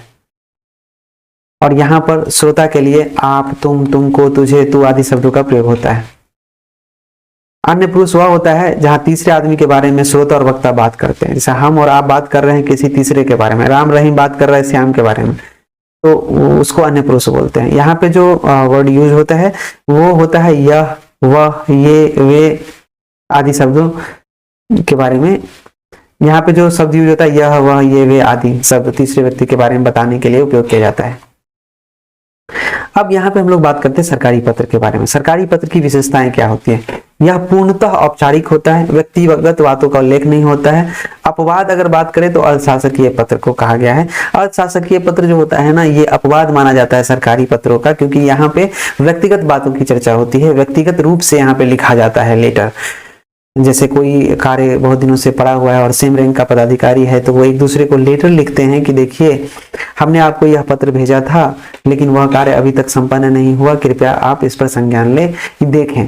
तो व्यक्तिगत रूप से लिखा जाता है यह पत्र, इसको अर्धशासकीय पत्र बोलते हैं, डेमी ऑफिशियल बोलते हैं। और सरकारी पत्र क्या होता है? यहाँ पे व्यक्तिगत बातों का उल्लेख नहीं होता है, यह औपचारिक रूप से लिखा जाता है, यह फॉर्मल लेटर होता है। निर्धारित प्रारूप में लिखा जाता है। सरकारी पत्र के प्रकार के अनुसार ही प्रारूप निश्चित ढांचे में ढला होता है। यह नियम, उपनियम तथा तथ्यपरक सामग्री को समाहित करता है। क्लियर है? मैंने पहले बता दिया है कि सरकारी पत्र एक फॉर्मेट में लिखा जाता है, ऑलरेडी डिसाइडेड फॉर्मेट होता है गवर्नमेंट द्वारा। सरकारी पत्र राजभाषा या वैकल्पिक राजभाषा में लिखा जाता है। राजभाषा कहने का अर्थ है कि आप जिस स्टेट में है उस स्टेट की जो राजभाषा है उसके हिसाब से लिखा जाता है और उस लैंग्वेज में लिखा जाता है। इसमें आदेश या सूचना प्रस्तरवार पैराग्राफ क्रमांक अंकित करते हुए लिखा जाता है। अच्छा, एक बात याद रखना कि राजभाषा कहने का अर्थ ये नहीं है कि सिर्फ सारे लेटर राजभाषा में ही लिखे जाएंगे। हम प्राथमिकता देते हैं, ऐसा एसेंशियल नहीं है। आप राजभाषा में लिखिए, इंग्लिश में लिखिए, वैकल्पिक राजभाषा में लिखिए, इंग्लिश में भी लिख सकते हैं, आप उस स्टेट की राजभाषा में भी लिख सकते हैं, या उसका जो वैकल्पिक राजभाषा उसमें भी लिख सकते हैं। क्लियर है? इसमें आदेश या सूचना प्रस्तरवार पैराग्राफ क्रमांक अंकित करते हुए लिखा जाता है। इसमें क्या होता है कि जो पैराग्राफ होता है, पहला पैराग्राफ छोड़ के दूसरा पैराग्राफ में अंकित किया जाता है नंबर, इस तरह से, और पहला पैराग्राफ में नंबर अंकित नहीं किया जाता, वो ऐसे ही लिखा जाता है, मतलब उसको मान लिया जाता है कि वो 1 है। और जो सेकेंड पैराग्राफ होता है उसको 2, तीसरा पैराग्राफ को 3, 4 ऐसे नंबर अंकित करके लिखा जाता है। समानतः अनुपुरुष शैली में यह लिखा जाता है। अपवाद अर्धशासकीय पत्र, यह उत्तम पुरुष, प्रथम पुरुष, एक वचन या मध्यम पुरुष में मित्रतापूर्ण भाषा में लिखा जाता है। क्लियर है? और जो सरकारी पत्र होता है ये अन्य पुरुष शैली में लिखा जाता है, याद रखना है। सरकारी पत्र में संक्षिप्तता का विशेष ध्यान रखा जाता है। कम से कम शब्दों में आवश्यक निर्देश, निर्णय, आदेश, नीति, निर्णय, समस्या निदान को तर्कसंगत एवं विधि सम्मत कथनों का प्रयोग करके किया जाता है। पत्र के सामान्य भाग क्या होते हैं ये देखना है। एक होता है पहला आरंभ, जिसमें अभिवादन, दिनांक, स्थान, विषय आदि का प्रयोग किया जाता है। दूसरा भाग होता है मध्य, जिसमें पत्र लिखने का मूल उद्देश्य, जो मेन पॉइंट है, महत्वपूर्ण तथ्यों से अवगत कराया जाता है। और अंत में प्रेषक का विवरण, अपेक्षाएं, धन्यवाद ज्ञापन, मंगल कामना, अनुरोध आदि समावेश होता है। लेकिन जो पत्र का मेन पॉइंट होता है ये तीसरा वाला, ये दूसरा वाला, बीच वाला, मध्य भाग, इसी में पत्र का सार छिपा होता है कि सामने वाला जो लिखने वाला है वो हमसे चाहता क्या है। शासकीय पत्राचार में संबोधन के रूप में क्या, कैसे संबोधन करते हैं, कैसे लिखना चाहिए, वो यहाँ पे बताया गया है। तो संबोधन और किसे कैसे संबोधित करें ये लिखा हुआ ऊपर में। जैसे महोदय और श्रीमान लिखते हैं, किसको लिखा जाता है? ये अधिकारियों को लिखा जाता है, ये संबोधन है। प्रिय महोदय, महानुभाव व्यक्ति समूह को लिखा जाता है, जो गैर अधिकारी व्यक्ति है उसके लिए। महानुभाव, महोदय, वृद्ध, ये व्यावसायिक संस्थानों में बिजनेस लेटर में लिखा जाता है। महोदया, ये जो वर्ड है ये महिला अधिकारी को लिखा जाता है। प्रियश्री अर्धशासकीय पत्र में लिखा जाता है, डेमी ऑफिशियल पत्र में। श्रीयुत, ये भी अर्धशासकीय पत्र जो होता है, अर्ध सरकारी पत्र जो होता है उसमें लिखा जाता है। भवदीय में, भवदीय जो होता है ना, ये लिखा जाता है स्वसंबोधन, ये सरकारी पत्र में लिखा जाता है। आपका विश्वसनीय, ये भी सरकारी पत्र में स्वसंबोधन के लिए होता है। आपका विश्वास भाजन, जो हम खुद लिख रहे हैं लेटर किसी को स्वसंबोधन के लिए, सरकारी पत्रों में इसका उपयोग होता है। चलिए अब हम लोग देखते हैं शासनादेश, गवर्नमेंट ऑर्डर। गवर्नमेंट ऑर्डर, शासकीय पत्र की संरचना। सरकारी पत्र मुख्यतः 5 भागों में विभाजित होता है।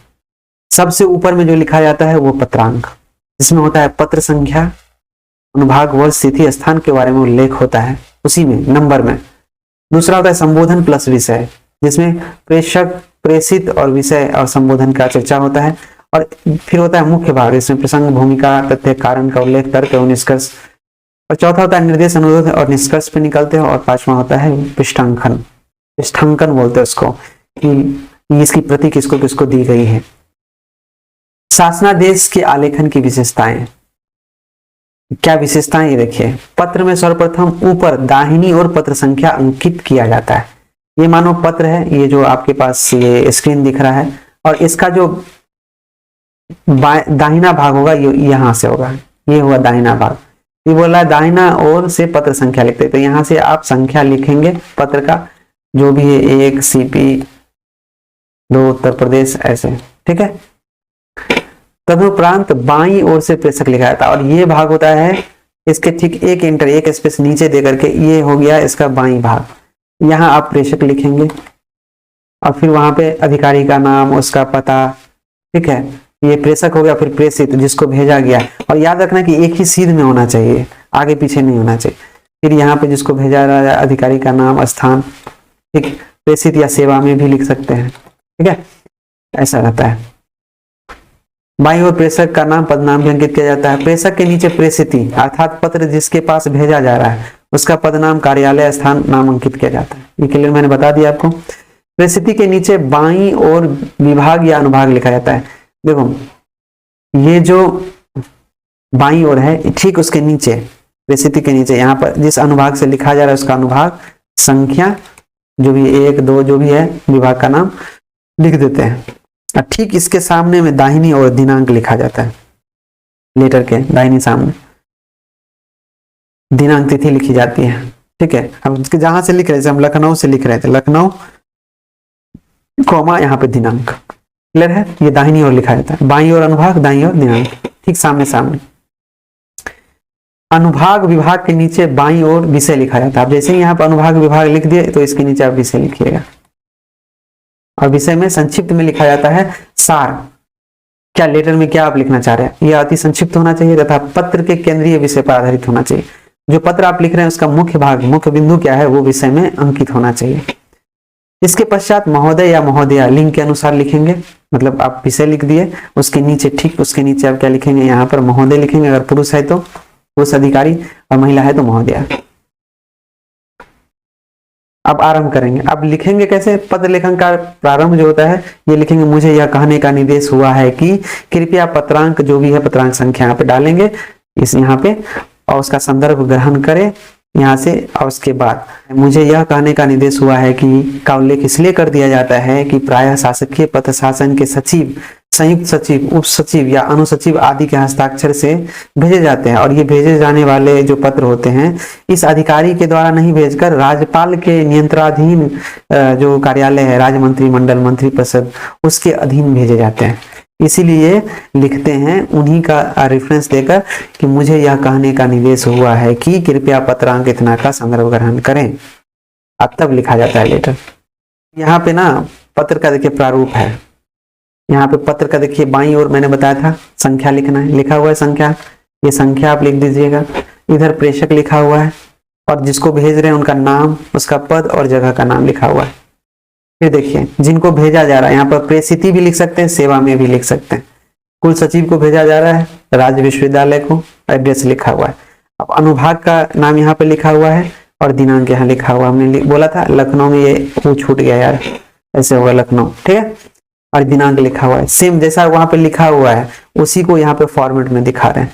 अब यहाँ पे विषय हो गया उसके नीचे, और यहाँ पे जो मुख्य बिंदु है उसके बारे में यहाँ पे लिखा हुआ है। फिर यहाँ पे महोदय लिखा हुआ है और यहाँ पे देखिए लिखा उपयुक्त विषयक शासनादेश संख्या इतना TC दिनांक का कृपया संदर्भ ग्रहण करें। मुझे यह कहने का निर्देश हुआ है कि यह भी लिख सकते हैं, और नहीं तो आप इस तरह से भी लिख सकते हैं, ठीक है। अब यहाँ पे पैराग्राफ जो हमने बोला था कि पैराग्राफ चेंज होने पे नंबर देते हैं, देखिए पहला में हमने नंबर नहीं दिया है, लिखा है नहीं लिखा हुआ है, लेकिन सेकंड में ये क्रमांक लिखा हुआ है, नंबर दिया हुआ है। तो इस तरह से 2 लिखना है, डैश करना है, उसके बाद लिखना है इस संबंध में सम्यक विचारोपरांत मुझे यह कहने का निर्देश हुआ है कि शैक्षिक सत्र 2025-26 हेतु निर्धारित उच्च शिक्षा के क्षेत्र में B.Ed पाठ्यक्रम के अतिरिक्त नए विद्यालयों संस्थानों के खोले जाने तथा वर्तमान महाविद्यालयों स्थानों संस्थानों में स्नातक स्नातकोत्तर स्तर के अतिरिक्त विषयों पाठ्यक्रमों को प्रारंभ करने के लिए उक्त शासनादेश दिनांक 2/1/25 के माध्यम से निर्गत समय सारणी में शिक्षा हित में निम्नवत संशोधन किया जाता है। यह कार्यवाही लिख दिए और इसका जो समय सीमा है वो लिख दिए। अब देखिए तीसरा पैराग्राफ में 3 दे दिए। शासनादेश दिनांक इतना के माध्यम से निर्गत शेष दिशा निर्देश यथावत रहेंगे। कृपया उक्त समय सारणी का प्रभावी निष्पादन सुनिश्चित करने का या कराने का कष्ट करें। अब यहाँ पे देखिए भव दिए लिख दिए और जिनका हस्ताक्षर होना है, जिन्होंने लेटर लिखा है उनका हस्ताक्षर होगा। राजीव रंजन ने लेटर लिखा है वो लिख दिया गया, विशेष सचिव हैं और यहाँ पर साइन कर देंगे। अब यहाँ पे संख्या एवं दिनांक तदेव लिखा गया है या तद दिनांक भी लिखा जाता है। तदेव कहने का मतलब है कि ये जो संख्या है और ये जो दिनांक है वही है ये, ठीक है।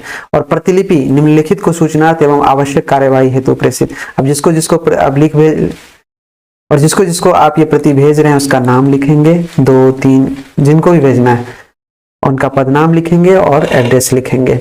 और यहाँ पे जरूरी नहीं है कि जो ऊपर में साइन कर रहे हैं वही यहाँ भी साइन करें। अक्सर क्या होता है कि जो वरीय पदाधिकारी हैं उनके ठीक नीचे के पदाधिकारी आज्ञा से लिखकर यहाँ पे हस्ताक्षर कर देते हैं और प्रतिलिपि भेज देते हैं, ठीक है। लेकिन पत्र में जो पत्र लिख रहा है उसका साइन होगा। प्रतिलिपि में जो कोई भी भेज सकता है, जो प्राधिकृत किया गया है वो आज्ञा से लिखकर साइन कर सकते हैं। यहाँ पे एक दूसरा नमूना दिया हुआ है, उसी को देखिए। यहाँ पे प्रेषक सेवा में यहाँ पे हो गया अनुभाग, यहाँ पे हो गया दिनांक, यहाँ पे विषय और वही चीज है यहाँ पे देखिए पैराग्राफ। ये छोटी छोटी चीजों को आपको देखना है। यहाँ पे पैराग्राफ देना है, नंबर, यहाँ भी नंबर हो गया, भवदीय हो गया। अब यहाँ देखिए संख्या लिखा हुआ, वहां पे हमने क्या लिखा था, तदेव, मतलब कोई नंबर नहीं डाला था। यहाँ देखिए यहाँ पर कोई नंबर है, संख्या एवं दिनांक तदेव लिख दिया था। यहाँ पे क्या है कि संख्या बदल गया है, तो यहाँ पे संख्या क्या हुआ है, ये यहाँ नहीं होगा, ये यहाँ पे होगा 1। देखिए तो संख्या है, आप यहाँ पे 1 2 3/20 1 2025 5 ब्रैकेट में 1 लिखा हुआ। देखिए सेम है, लेकिन ये पत्र का जो होता है प्रतिलिपि में ये संख्या चेंज हो जाता है। तो यहाँ पे सब क्लास 1 दे दिए हैं, ठीक है। संख्या देखिए सेम ही होगा, सेम। और यहाँ पे बस एक नंबर चेंज हो गया है। इस नंबर से जितना नंबर इशू हुआ है उतना नंबर यहाँ पे डाल दिया गया और प्रतिलिपि जैसे था वैसा भेजा गया, आगे से यहाँ पे लिख दिया, हस्ताक्षर हो गया। तो आई थिंक कि आपको कंप्लीट हो गया होगा। अब हम लोग देखते हैं अर्धशासकीय पत्र के बारे में। डेमी ऑफिशियल लेटर, अर्धशासकीय पत्र, ये कैसे लिखा जाता है। देखिए 2 सरकारी अधिकारियों के मध्य विचार, सम्मति, जानकारी या सूचना के आदान प्रदान के उद्देश्य से व्यक्तिगत ध्यानाकर्षण और शीघ्र कार्रवाई की अपेक्षा के साथ लिखा जाने वाला अनौपचारिक परंतु सरकारी पत्र अर्धशासकीय पत्र कहलाता है। क्लियर है। तो यहाँ पे 2 सरकारी अधिकारियों के बीच लिखा जाता है। इसमें उनके विचार, उनका सूचना जो होता है गोपनीय होता है, वो एक दूसरे को आदान प्रदान करने के लिए और तुरंत कार्यवाही के लिए, शीघ्र कार्यवाही के लिए यह पत्र लिखा जाता है। यह एक अनौपचारिक पत्र है लेकिन यह सरकारी पत्र है, इसलिए हमने बोला था कि एक्सेप्ट है, ये है ना, अपवाद है यह पत्र, अर्धशासकीय पत्र। तो यह गोपनीय पत्र भी इसको कहा जाता है। आगे लिखते हैं, सरकारी कार्यविधि की औपचारिकता के बिना ही अधिकारियों द्वारा परस्पर विचार विनिमय करने हेतु प्रयुक्त होता है। इसके लिए जरूरी नहीं है कि सरकारी जो भी कार्य का करने का औपचारिकता है उसको पूरा किया जाए। इसमें अधिकारी एक दूसरे के विचार को साझा कर सकते हैं अनौपचारिक तरीके से, और इसका मकसद भी सरकार का ही कार्य होता है। ऐसा नहीं है कि इसमें वो अपने घर का काम कर रहे होते हैं, इसमें वो सरकार का ही काम कर रहे होते हैं, लेकिन शीघ्र करने की के लिए इस तरह का लेटर लिखा जाता है। जब किसी दूसरे अधिकारी का ध्यान किसी विशेष विषय पर व्यक्तिगत रूप से आकृष्ट करना हो तब लिखा जाता है। जब कोई विशेष कार्यवाही किसी कार्यालय के स्तर पर काफी समय से लंबित हो और कई बार पत्र एवं अनुस्मारक पत्र भेजने के बाद भी अपेक्षित कार्यवाही निस्तारित न की गई हो तब लिखा जाता है। जब किसी विशिष्ट विषय पर किसी सरकारी कार्यालय के अधिकारी का अभिमत निर्णय या विभागीय अनुदेश शीघ्र प्राप्त करने की आवश्यकता हो तब लिखा जाता है। यह व्यक्तिगत पत्र के रूप में लिखा जाता है जो गोपनीय पत्र की श्रेणी में आता है और प्राप्तकर्ता अधिकारी को सीधे नाम से संबोधित कर उसे व्यक्तिगत रूप से भी प्राप्त कराया जाता है। तो यह लेटर जो है व्यक्तिगत नाम से लिखा जाता है, इसमें कहीं भी पद का चर्चा नहीं होता है और लिखने वाला भी अपने पद का चर्चा नहीं करते हैं, अपने नाम का चर्चा करते हैं और समान रैंक के अधिकारियों के बीच ये लिखा जाता है और इसका मकसद मैंने आपको बता दिया क्यों लिखा जाता है। अब इसका जो रचना शैली है वो कैसा है, उस वो पत्र की संरचना डिस्कस करते हैं। अशासकीय पत्र उत्तम पुरुष, प्रथम पुरुष एक वचन में मित्रतापूर्ण भाषा में लिखा जाता है।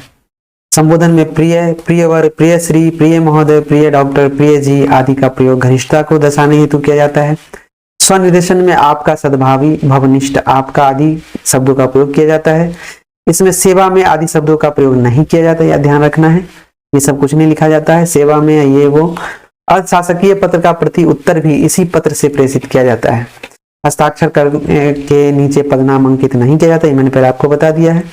और जो प्रति उत्तर दिया जाता है शासकीय पत्र का, वो भी इसी फॉर्मेट में दिया जाता है, ये ध्यान रखना है। ये नहीं कि हमारे शासकीय पत्र लिख रहे हैं और जवाब सरकारी पत्र में दे रहे हैं, और सरकारी लिख रहे हैं और शासकीय पत्र लिख रहे हैं और शासकीय में जवाब दे रहे हैं, ऐसा नहीं होता। पत्र जिसको प्रेषित है उसका नाम और पदनाम मुख्य भाग कथन के बाद नीचे बाईं ओर लिखा जाता है। तो प्रेषित है उसका नाम और पदनाम लिखा जाता है। प्रेषक का नाम बाईं ओर ऊपर किनारे पर तथा पदनाम और कार्यालय का विवरण दाईं ओर सबसे ऊपर किनारे पर लिखा जाता है। इसमें आदेशात्मक वाक्यों का प्रयोग नहीं किया जाता है, बल्कि सम्मान सूचक और आदर सूचक शब्दों के साथ विनम्रता से कार्रवाई का आग्रह किया जाता है।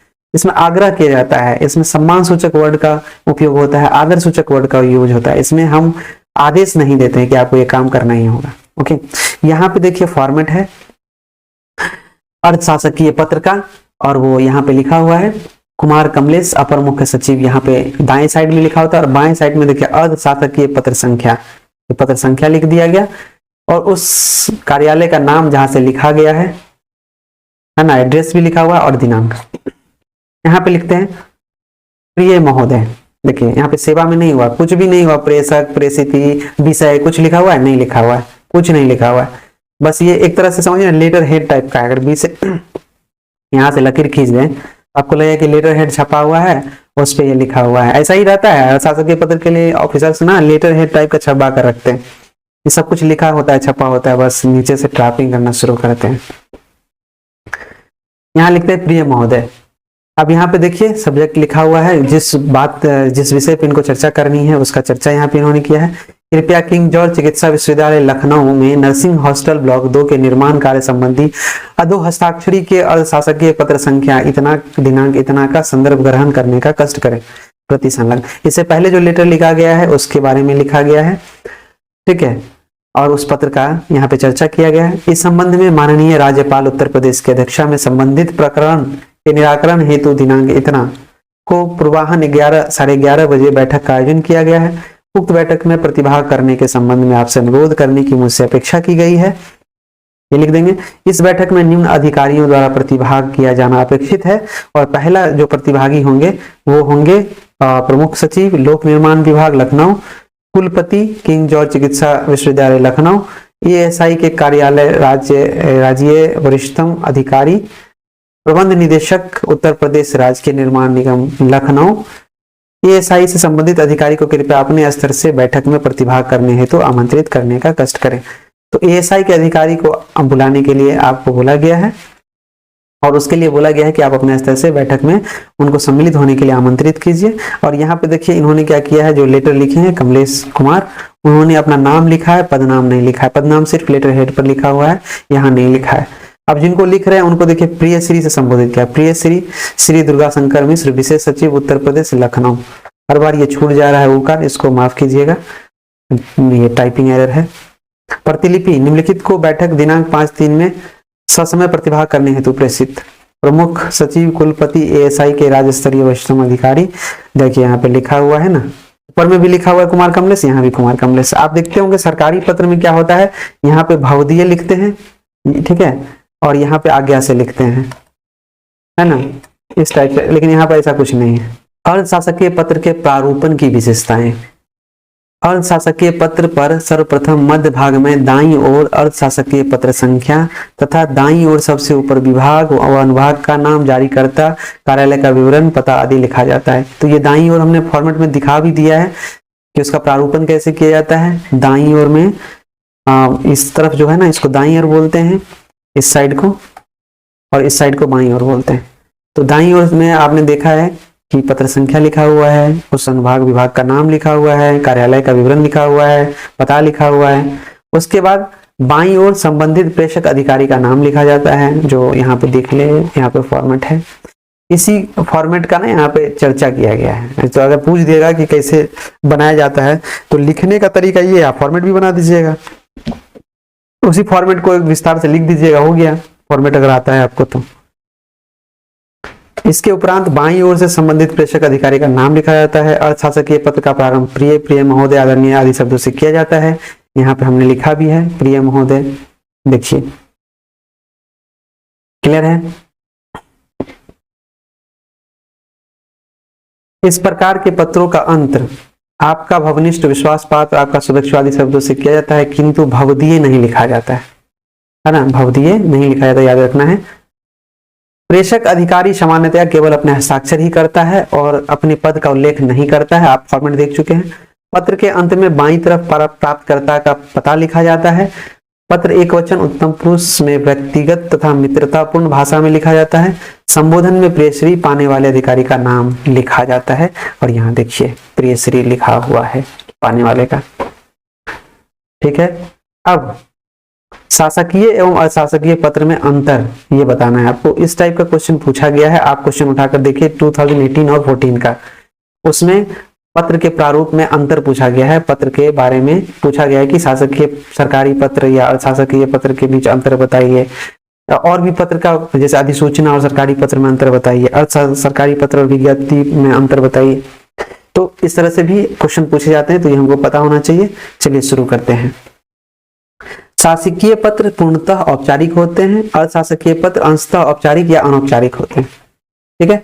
सामान्य कार्यवाही औपचारिकताओं के साथ लिखा एवं प्रेषित किया जाता है। सरकारी कार्यविधि की औपचारिकता के बिना लिखित एवं प्रेषित किया जाता है। इसमें तो पता है ना, सरकारी पत्र में औपचारिकता का पालन किया जाता है, और हमें आपको पता है कि अशासकीय पत्र जो होता है, व्यक्तिगत पत्र होता है, इसमें औपचारिकता का उतना ध्यान नहीं रखा जाता है। सरकारी औपचारिकता की कोई जरूरी नहीं होती। व्यक्तिगत संबोधन के स्थान पर औपचारिक संबोधन महोदय महोदया का प्रयोग किया जाता है। यहाँ पे व्यक्तिगत संबोधन नहीं होता है सरकारी में, लेकिन अर्ध सरकारी पत्र जो होता है, अर्ध शासकीय पत्र जो होता है, उसमें व्यक्तिगत एवं घनिष्ठता सूचक शब्दों का प्रयोग होता है। यहाँ पे जो होता है शासकीय पत्र में, यहाँ पे सामान्यतः जो होता है नाम नहीं लिखते हैं, उसके पदनाम को लिखा जाता है, लेकिन अक्सर नाम भी लिख देते हैं लोग, तो मायने नहीं रखता। यहाँ पे ये चीज आप चेंज भी कर सकते हैं। प्रेषित के नाम का उल्लेख आदरपूर्वक शब्दों के साथ किया जाता है, लेकिन प्रेषित नहीं लिखा जाता है। यहाँ पे प्रेषित लिखा जाता है, ये लिख सकते हैं ऊपर में। प्रेषित का नाम नीचे बाएं किनारे पर लिखा जाता है, और ऊपर प्रेषक के नीचे, प्रेषित के ठीक नीचे बाएं ओर लिखा जाता है। ये सबसे नीचे पत्र जब कंक्लूड कर देते हैं ना, तब यहाँ पे प्रेषित जो होता है प्रिय श्री महोदय से करके लिखा जाता है, लेकिन ये ऊपर में लिखा जाता है प्रेषक के नीचे। प्रेषक का नाम सबसे ऊपर बाईं ओर नाम सहित लिखा जाता है, और पदनाम का उल्लेख यहाँ पे नहीं किया जाता है शासकीय पत्र में। कार्यालय का विवरण दाहिनी ओर सबसे ऊपर किनारे पर होता है। तो यहाँ देखिए ये बाईं ओर लिखा जाता है, और ये क्या होता है, पदनाम और कार्यालय का विवरण दाहिनी। इसमें पदनाम का उल्लेख नहीं होता है, लेकिन कार्यालय का विवरण जो होता है सबसे ऊपर दाहिनी ओर होता है। पत्र संख्या लिखते हैं ना, उसके नीचे यहाँ पे देखिए ये लिखा हुआ है ना, यही लिखना। मतलब आप फॉर्मेट समझ जाइए ना दोनों, तो लिख दीजिएगा, कोई दिक्कत नहीं है। यहाँ विषय लिखा जाता है, विषय के ही ऊपर ही अनुभाग, स्थान, तिथि आदि का उल्लेख होता है। इसमें विषय नहीं लिखा जाता है। और यहाँ पे पत्रांक कार्यालय के पते के ऊपर दाहिनी ओर किनारे पर अंकित होता है। प्रेषक के पदनाम का उल्लेख हस्ताक्षर के नीचे किया जाता है। यहाँ हस्ताक्षर के नीचे पदनाम अंकित नहीं किया जाता है। यह अन्य पुरुष में लिखा जाता है या उत्तम पुरुष, मध्य पुरुष में लिखा है, ऐसे लिख सकते हैं आप। दो पत्र हम लोग डिस्कस कर लिए, तीसरा करें परिपत्र और सर्कुलर। देखिए परिपत्र और सर्कुलर क्या होता है, ये सरकारी पत्र जैसा ही होता है, लेकिन ये ना एक उसमें क्या होता है, सरकारी पत्र में नाम से लिखा जाता है और पत्र का जवाब मिलता है, जिसको हम लिखते हैं वो उसका उत्तर लिखता है हमको। सर्कुलर में क्या होता है, इसमें सर्कुलर जब जारी किया जाता है तो कई अधिकारियों को एक साथ किया जाता है, कार्यालय में कर्मचारियों को किया जाता है, और ये सर्कुलेट होता है, ठीक है। और इसमें व्यक्तिगत रूप से किसी को लेटर नहीं लिखा जाता है, इसमें बस एक लेटर लिख दिया, उसके पीछे सादा नत्थी लगा देता है और ऑफिस टेबल जाके सबको पढ़ा दिया जाता है और साइन ले लिया जाता है सादा पेज पे कि आपको पढ़ा दिया गया। उसमें क्या होता है कि सबको एक आदेशात्मक या सूचना रहता है कि आपको इस तरह से कार्य करना है या फिर ये फंक्शन है या जो भी है उसको यहाँ पे इम्प्लीमेंट करना होता है, ना कि इस पत्र के जवाब में अधिकारी को लिखने वाले अधिकारी को जवाब दिया जाता है। ठीक है, इसमें कार्यान्वयन होता है चीजों का। परिपत्र की विशेषताएं क्या होती है? परिपत्र सरकारी पत्राचार का एक प्रकार है। वस्तुतः यह एक ऐसा पत्र है जिसके द्वारा एक ही सूचना, आदेश या अनुदेश संबंध व्यक्तियों या कार्यालय को एक साथ अवगत करा दिया जाता है। ये मैंने बता दिया आपको। जब कोई शासकीय पत्र, कार्यालय ज्ञापन या अन्य सरकारी पत्र आवश्यकता के अनुसार संबंध व्यक्तियों या कार्यालय को एक साथ भेजा जाता है तो वह परिपत्र कहलाता है। अतः परिपत्र का कोई निश्चित प्रारूप नहीं होता है। तो हमने क्या बोला कि यहाँ पे शासकीय पत्र, कार्यालय ज्ञापन, अन्य सरकारी पत्र जो संबंध व्यक्तियों या कार्यालय को एक साथ भेजा जाता है वह परिपत्र कहलाता है।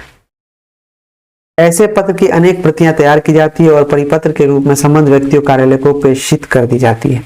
यह पत्र जिस कार्यालय से जारी होता है प्राप्ति की संस्तुति के रूप में उसी कार्यालय में वापस आ जाता है, इसलिए इसे गस्ती चिट्ठी या परिक्रमित पत्र भी कहा जाता है। यानी कि यह पत्र जिस ऑफिस से जारी हुआ ना, अब मानो सबको दिखा दिया, साइन करा लिया, तो फिर वापस कहाँ जाएगा? घूम करके जहां से जारी हुआ था वहीं आ जाएगा, इसलिए इसको गस्ती चिट्ठी या परिक्रमित पत्र भी कहा जाता है। आगे है, जब किसी सरकारी पत्र में एक ही प्रेषक एक ही विषय पर कोई सूचना या निर्देश एक साथ कई अधिकारियों या कार्यालयों को भेजना चाहता है तो अलग अलग सरकारी पत्र ना भेजकर एक पत्र भेज देता है तो यह परिपत्र कहलाता है। ये तो हम पहले डिस्कस कर लिए कि एक ही पत्र में सबको लिख दिया जाता है। परिपत्र की दिशा सदैव वरिष्ठतम से कनिष्ठ कार्यालय की ओर होता है, यानी कि उच्चाधिकारी के द्वारा निम्न पदाधिकारियों को लिखा जाता है, यानी अपने से नीचे वाले को परिपत्र जारी किया जाता है, लिखा जाता है। परिपत्र द्वारा समान सूचनाओं का संप्रेषण एक साथ कई आवश्यक कार्यालयों या पदाधिकारियों के पास है। इससे श्रम, समय एवं धन की बचत होती है। इसकी भाषा औपचारिक होती है। इन्हें राजभाषा में लिखा जाता है। ठीक है, इनकी रचना शैली सरकारी पत्र की भांति होती है। तो इनका जो रचना होता है वो सरकारी पत्र के जैसा ही होता है। परिपत्र में संख्या उल्लिखित होती है परंतु विभागीय होने की स्थिति में संदर्भ, संबोधन तथा अधोलेखन नहीं होता है। सामान्यतः निम्न परिस्थितियों में परिपत्र का प्रयोग किया जाता है। अब वो परिस्थितियां कौन कौन सी है ये यहाँ पे दिखा रहे हैं। आदेश, निर्देश या सूचना जब एक साथ बहुत से समस्त विभागों या अधिकारियों को प्रसारित करनी हो, यदि किसी विषय पर विभिन्न अनेक अधिकारियों की राय प्रकट करनी हो। परिपत्र का प्रयोग प्रायः केंद्र सरकार द्वारा राज्य सरकारों को, विभागों, सरकारों या द्वारा अधीनस्थ सरकार अधिकारियों तथा उच्च अधिकारियों द्वारा अपने अधीनस्थ अधिकारियों को एक साथ ही लिए गए निर्णय से अवगत कराने के लिए किया जाता है। ये परिपत्र का प्रयोग है। तो केंद्र सरकार किसको परिपत्र जारी करेगा? राज्य सरकार को या विभाग को, या सरकार द्वारा जो उनके अधीनस्थ सरकार है उसको, अधिकारी द्वारा जो उच्च अधिकारी है वो अपने अधीनस्थ अधिकारियों को भेजेगा। परिपत्र का प्रारूप आलेख ये जानते हैं कि इसका प्रारूप कैसा होगा। देखिए, परिपत्र के आरंभ में पत्र के मध्य भाग में परिपत्र जारीकर्ता कार्यालय के नाम का उल्लेख किया जाता है। ये आप मध्य भाग में भी लिख सकते हैं, बाएं भाग में भी लिख सकते हैं। परिपत्र में दूसरे क्रम में परिपत्र का क्रमांक मध्य में बाईं तरफ कार्यालय या विभाग के उल्लेख के नीचे ही अंकित किया जाता है। तीसरे स्तर पर परिपत्र का संक्षिप्त विषय लिखा जाता है अथवा सीधे भी मुख्य कथन प्रारंभ किया जाता है। परिपत्र की विषय सामग्री सुगठित, सारगर्भित, संक्षिप्त और प्रभावपूर्ण होनी चाहिए। परिपत्र जिन कार्यालय एवं व्यक्तियों को जारी किया जाता है उसका उल्लेख पृष्ठांकन में क्रमबद्ध होना चाहिए।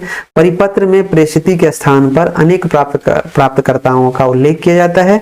जब प्रेषिती के स्थान पर ही अनेक प्राप्तकर्ताओं का उल्लेख कर दिया जाएगा तो पृष्ठांकन की कोई जरूरत नहीं है। जो प्रेषिती लिखते हैं वहां पे अगर हम सारे विभाग को 1 2 3 4 5 करके लिख दिए लेटर, है ना, माने 6 7 8 सबको लिख दिए नाम यहाँ पर दे करके, तो यहाँ पे पृष्ठांकन की आवश्यकता नहीं होती है। तो हम पृष्ठांकन नहीं करेंगे लास्ट में। पृष्ठांकन में क्या होता है कि प्रति भेजी जाती है संबंधित विभाग को, अधिकारी को। ठीक है, तो यही चीज यहाँ पे लिखा गया है। और यहाँ पे फॉर्मेट देखिए एकदम लेटर जैसा ही होता है, सरकारी लेटर जैसा। यहाँ पे पत्र संख्या लिख दिए। आप कहीं कहीं ना यहाँ बीच में भी लिखा जाता है संख्या, पत्र संख्या, लेकिन उत्तर प्रदेश में नॉर्मली मैंने साइट चेक किया है, वहां पे देखा है कि परिपत्र भी इस तरह से लिखा गया है तो मैं उसी फॉर्मेट को कॉपी कर लिया।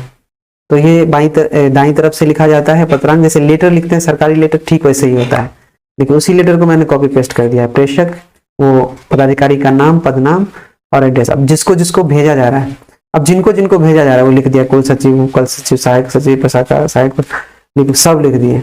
यहाँ पर अनुभाग लखनऊ, दिनांक, और वो जो लेटर का फॉर्मेट है वो आपको मैंने बता दिया। पैराग्राफ सेम वैसे ही होता है सरकारी पत्र के जैसा ही, यहाँ पे भवदीय और हस्ताक्षर, ठीक है। और अगर किसी और विभाग को या निजी सचिव को भेजना है तब यहाँ पृष्ठांकन करते हैं, नहीं तो नहीं करते हैं, ठीक है। अब यहाँ पे सरकारी पत्र व परिपत्र में अंतर बोला है लिखने के लिए। देखिए सरकारी पत्र के जैसा ही होता है लेकिन अंतर तो है, वो अंतर आपको करना होगा। वो क्या क्या अंतर हो सकता है यहाँ पे देखिए। सरकारी पत्र किसी आदेश, सूचना अथवा जानकारी के लिए किसी कार्यालय द्वारा अन्य कार्यालय को भेजा जाता है, ये हो गया। जबकि परिपत्रों में नीति विषयक सूचनाएं अधिक भेजी जाती है।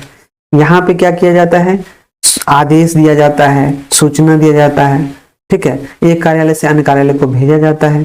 लेकिन यहाँ पे जो नीति निर्माण हुआ है उसकी सूचना देने के लिए इस तरह का पत्र का उपयोग किया जाता है, तभी तो इसको गस्ती चिट्ठी बोलते हैं कि सर्कुलेट होता है। और इसमें अपेक्षा की जाती है कि जो ये चिट्ठी है इसका जवाब वापस नहीं लिखा जाए, इसमें बस आपको बता दिया गया कि ऐसे कार्य करना है, इसका कार्यान्वयन आपको करना है।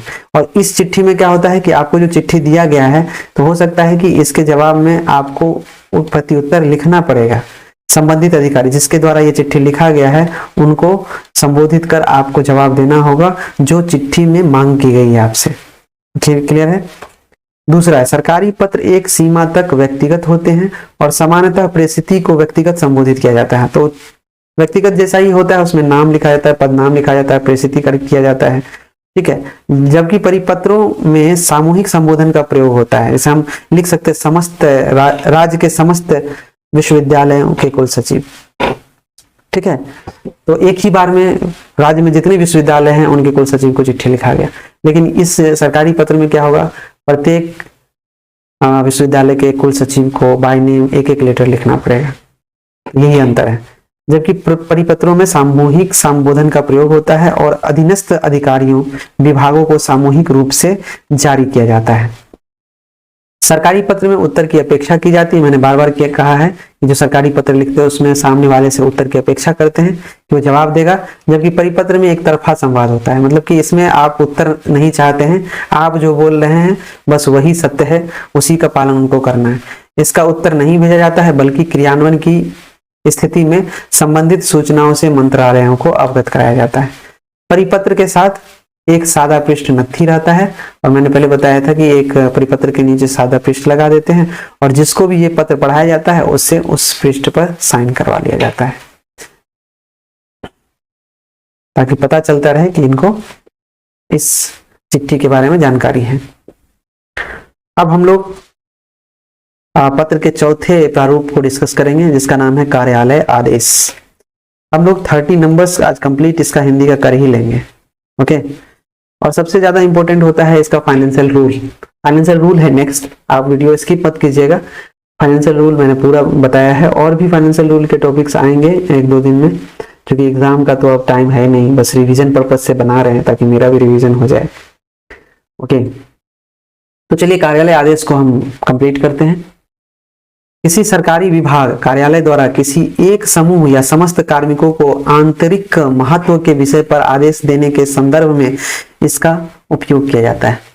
तो कार्यालय आदेश का क्या मेन कार्य है कि यह सरकारी विभाग को या कार्यालय द्वारा एक समूह या समस्त कार्मिकों को आंतरिक महत्व के लिए, जो आंतरिक महत्व का विषय है उसमें आदेश देने के लिए इसका उपयोग किया जाता है। कहने का मतलब है कि एक ऑफिस है, ऑफिस में बहुत सारे लोग काम कर रहे हैं, तो ये जो ऑफिस का प्रधान है, जो पदाधिकारी है और इस ऑफिस के अंदर काम कर रहे हैं कार्मिक, उनके अधीनस्थ जो भी है, उनको आदेश देते हैं, ठीक है, पत्र के माध्यम से कि आपको इस तरह से कार्य करना है, ये आदेश है।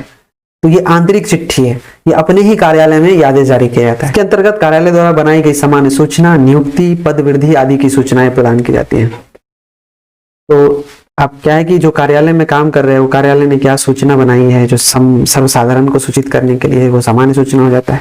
कोई नियुक्ति की गई है उसका आदेश देने के लिए, किसी का पदोन्नति हुआ है उसका आदेश निकाला जाता है, ये सारी सूचनाएं देने के लिए ये कार्यालय आदेश जारी किया जाता है। कार्यालय आदेश का प्रभाव केवल कार्यालय तक ही सीमित रहता है, ये मैंने आपको बता दिया है। कार्यालय आदेश आदेशात्मक होते हैं तथा सदैव वरिष्ठ से कनिष्ठ की ओर लिखे जाते हैं, वरिष्ठ से कनिष्ठ की ओर लिखे जाते हैं। ये राजभाषा अथवा वैकल्पिक राजभाषा में लिखे जाते हैं तथा शैली अन्य पुरुष की होती है। इसका उल्लंघन करने वाले कार्मिकों का पर अनुशासनात्मक या दंडात्मक कार्यवाही की जा सकती है। ठीक है, तो अन्य पुरुष शैली में लिखी जाती है कार्यालय आदेश, याद रखना है। ये राजभाषा वैकल्पिक भाषा में लिखा जा सकता है, ये आदेशात्मक होते हैं, वरिष्ठ से कनिष्ठ की ओर लिखा जाता है। ये की पॉइंट याद करके रखना है। अगर कार्यालय आदेश का कोई पालन नहीं करता है कार्मिक तो उस पर दंडात्मक कार्यवाही हो सकती है, अनुशासनात्मक कार्यवाही हो सकती है, डिसिप्लिनरी एक्शन किया जा सकता है। इसका संगठन के नीतियों नियमों को सभी कार्मिकों के पास पहुंचाने का सर्वोत्तम तरीका है। ये जो कार्यालय आदेश है यह क्या है कि जो सरकार के नियम है, नीति है, उसके बारे में अवगत कराने का यह सर्वोत्तम तरीका है, जिसके माध्यम से अवगत करा दिया जाता है कि सरकार का नीति क्या है, नियम क्या है, इसके अकॉर्डिंग आपको चलना है। कार्यालय आदेश के प्रकार लिख सकते हैं आप, इसके 4-5 प्रकार आप लिख सकते हैं। जो है एक है अस्थायीकरण या स्थानांतरण। आप देखते होंगे ऑफिस में, क्योंकि सारे वर्किंग हैं, इस टॉपिक को जो पढ़ रहे हैं, जो एग्जाम दे रहे हैं, सभी नौकरी में हैं, तो आप देखते होंगे जिसको परमानेंट किया जाता है, यानी कि जो पहली नौकरी होती है वो टेम्पोररीली होती है, प्रोबेशन पीरियड होता है, वो खत्म होने के बाद जब परमानेंट किया जाता है तो उसके लिए एक आदेश निकाला जाता है, कार्यालय आदेश स्थायीकरण का, कि उसको परमानेंट कर दिया गया। या फिर किसी का ट्रांसफर होता है तो उसका भी एक आदेश निकलता है, एक ऑफिस ऑर्डर निकलता है, उसको कार्यालय आदेश बोलते हैं। किसी की नियुक्ति होती है, अपॉइंटमेंट होता है, या डेपुटेशन पे भेजा जाता है, या फिर एसीपी दिया जाता है, या प्रमोशन दिया जाता है, तो भी आपको नियुक्ति या प्रतिनियुक्ति पदोन्नति का आदेश निकलता है। नवीनीकरण, परिवर्तन, इसके लिए भी आदेश निकलता है। अवकाश स्वीकृति अस्वीकृति का भी आदेश निकलता है। शासकीय आदेश पालनार्थ भी आदेश निकलता है। ठीक है, विभिन्न कार्यालय में आवश्यकता अनुरूप कर्मचारियों के पथ प्रदर्शनार्थ अथवा कोई सूचना देने या अनुशासन अथवा आंतरिक प्रशासन हेतु कार्यालय आदेश निर्गत किए जाते हैं। और देखिए बात यह है कि जो कार्यालय है वो कार्यालय किस तरह से सुचारू रूप से काम करेगा, उसके कर्मचारी कैसा रिएक्ट करेंगे, और वहाँ पे उनके कर्मचारी का क्या परफॉर्मेंस रहेगा, इन सब चीज़ों का सूचना देने के लिए या डिसिप्लिनरी एक्शन के लिए, डिसिप्लिनरी चीज़ों को लागू करने के लिए ये आदेश निकाला जाता है, ताकि कार्यालय अच्छे से परफॉर्म कर पाए। और बहुत सारा प्रयोजन होता है, जरूरी नहीं, मैंने एक एग्जाम्पल बताया है। इनके निम्नांकित प्रयोजन हो सकते हैं, ये दिखा गया है। नए पदों की मंजूरी, इसके लिए भी आदेश निकलता है। नया पद अगर कोई बना है, सृजित हुआ है तो। फाइनेंशियल अप्रूवल, वित्तीय स्वीकृति के लिए भी हो सकता है। अनुभाग के किसी कर्मचारी का स्थानांतरण होने पर भी हो सकता है। मानो कि एक अनुभाग में है, दूसरे अनुभाग में उसका ट्रांसफर हो गया, तो इसके लिए भी क्या होगा, ऑर्डर निकलेगा। अनुभाग के मध्य कार्यों का बंटवारा, अगर 2 अनुभाग है उसके मध्य कार्य का बंटवारा करना है तो उसके लिए भी ऑर्डर निकलता है। अवकाश की स्वीकृति के लिए भी अपील पर लिया गया निर्णय, अगर कोई अपील आपने किया है किसी ऑर्डर के अगेंस्ट तो उस पर जो निर्णय लिया गया है उसका भी ऑर्डर निकलता है। ठीक है, ये देखिए कार्यालय आदेश का ये प्रारूप है। ऊपर में मैंने लोक सेवा उत्तर प्रदेश का ये प्रारूप लिया है। तो सबसे पहले नाम होता है लोक सेवा आयोग उत्तर प्रदेश, फिर संघ लोक सेवा आयोग, पत्र संख्या हो गया, स्थान का नाम और दिनांक, क्रम में लिखना है। पहले विभाग का नाम, पत्र संख्या, पता और दिनांक। क्लियर है? फिर बीच में लिखा जाता है कार्यालय आदेश, ये पॉइंट याद रखना है। फिर लिखा जाता है एतत् द्वारा यह सूचित किया जाता है कि, ये लाइन याद रखिएगा, एतत् द्वारा या सर्वसाधारण को, ये सब ना बहुत ही इंपॉर्टेंट लाइन है, इसको आप कोट करके लिख सकते हैं। ऐसे लिखा जाता है, सम्मिलित प्रवर अधीनस्थ सेवा प्रारंभिक परीक्षा 2025 रविवार दिनांक, अब तो 27 अप्रैल हो गया ना, 27/4/2025 को आयोजित की जा रही है। परीक्षा की समुचित व्यवस्था के लिए कार्यालय के समस्त कर्मचारियों को इन कार्य से संबंध किया जाता है। प्रत्येक कर्मचारी को उसकी कार्य विषयक सूचना परीक्षा अनुभाग द्वारा यथा समय उपलब्ध करा दी जाएगी। यानी कि जो कर्मचारी का क्या कर्तव्य होगा, उसको कहाँ ड्यूटी लगाई गई है, उसका भी एक अलग से सूचना दी जाएगी, वो बोला है कि अनुभाग दे दिया जाएगा। हस्ताक्षर यहाँ हो जाएगा, पदाधिकारी का नाम, पद नाम, और पृष्ठांकन यहाँ पे कर देंगे। पृष्ठांकन का तरीका आपको मैंने बताया है। यहाँ देखिए, यहाँ पे 5/18/2025-26 है। यहाँ पे पृष्ठांकन हमने क्या किया, 5/18 और ब्रैकेट में 1 दिया है, ये पत्र पृष्ठांकन संख्या हो गया। 25-26 तद दिनांक, तद दिनांक इसलिए लिखा जाता है कि जिस तिथि को ये पत्र जारी किया गया है उसी तिथि को हमने ये पृष्ठांकन भी किया है, इसीलिए तद दिनांक लिखते हैं। अगर दूसरे दिन किया जाएगा तो यहाँ पे तारीख चेंज हो जाएगा। ठीक है। उपयुक्त की प्रति लोक सेवा आयोग के समस्त कर्मचारियों को सूचनार्थ व अनुपालनार्थ प्रेषित, आज्ञा से उप सचिव जो भी है साइन करती। तो ये प्रारूप आपने देख लिया। आई होप कि आपको कार्यालय आदेश भी कंप्लीट हो गया होगा। अब आदेश का प्रारूप, वही लेटर को आपको लिख देना है। प्रारूप आलेख पूछेगा कि कैसा होता है, तो आप बता दीजिएगा कि प्रारूप का आलेखन ऐसे किया जाता है। कार्यालय आदेश के प्रारूप का आलेखन है इस प्रकार होता है। कार्यालय आदेश सरल एवं स्पष्ट शब्दों में होता है। कार्यालय आदेश के शीर्ष भाग के मध्य में संख्या, विभाग या अनुभाग का नाम एवं दिनांक का उल्लेख किया जाता है। किसी कार्यालय के कार्यालय प्रारूप में संख्या, कार्यालय पता बाईं तरफ में लिखा जाता है, लेकिन नॉर्मली कार्यालय आदेश जो होता है वो बीच में ही लिखा जाता है। पश्चात मध्य भाग में आदेश या कार्यालय आदेश लिखकर उसके नीचे आदेश का मूल पाठ लिखा जाता है। आदेश की भाषा अन्य पुरुष में होती है अथवा अमुक व्यक्ति को सूचित किया जाता है आदि से इसे प्रारंभ किया जा सकता है।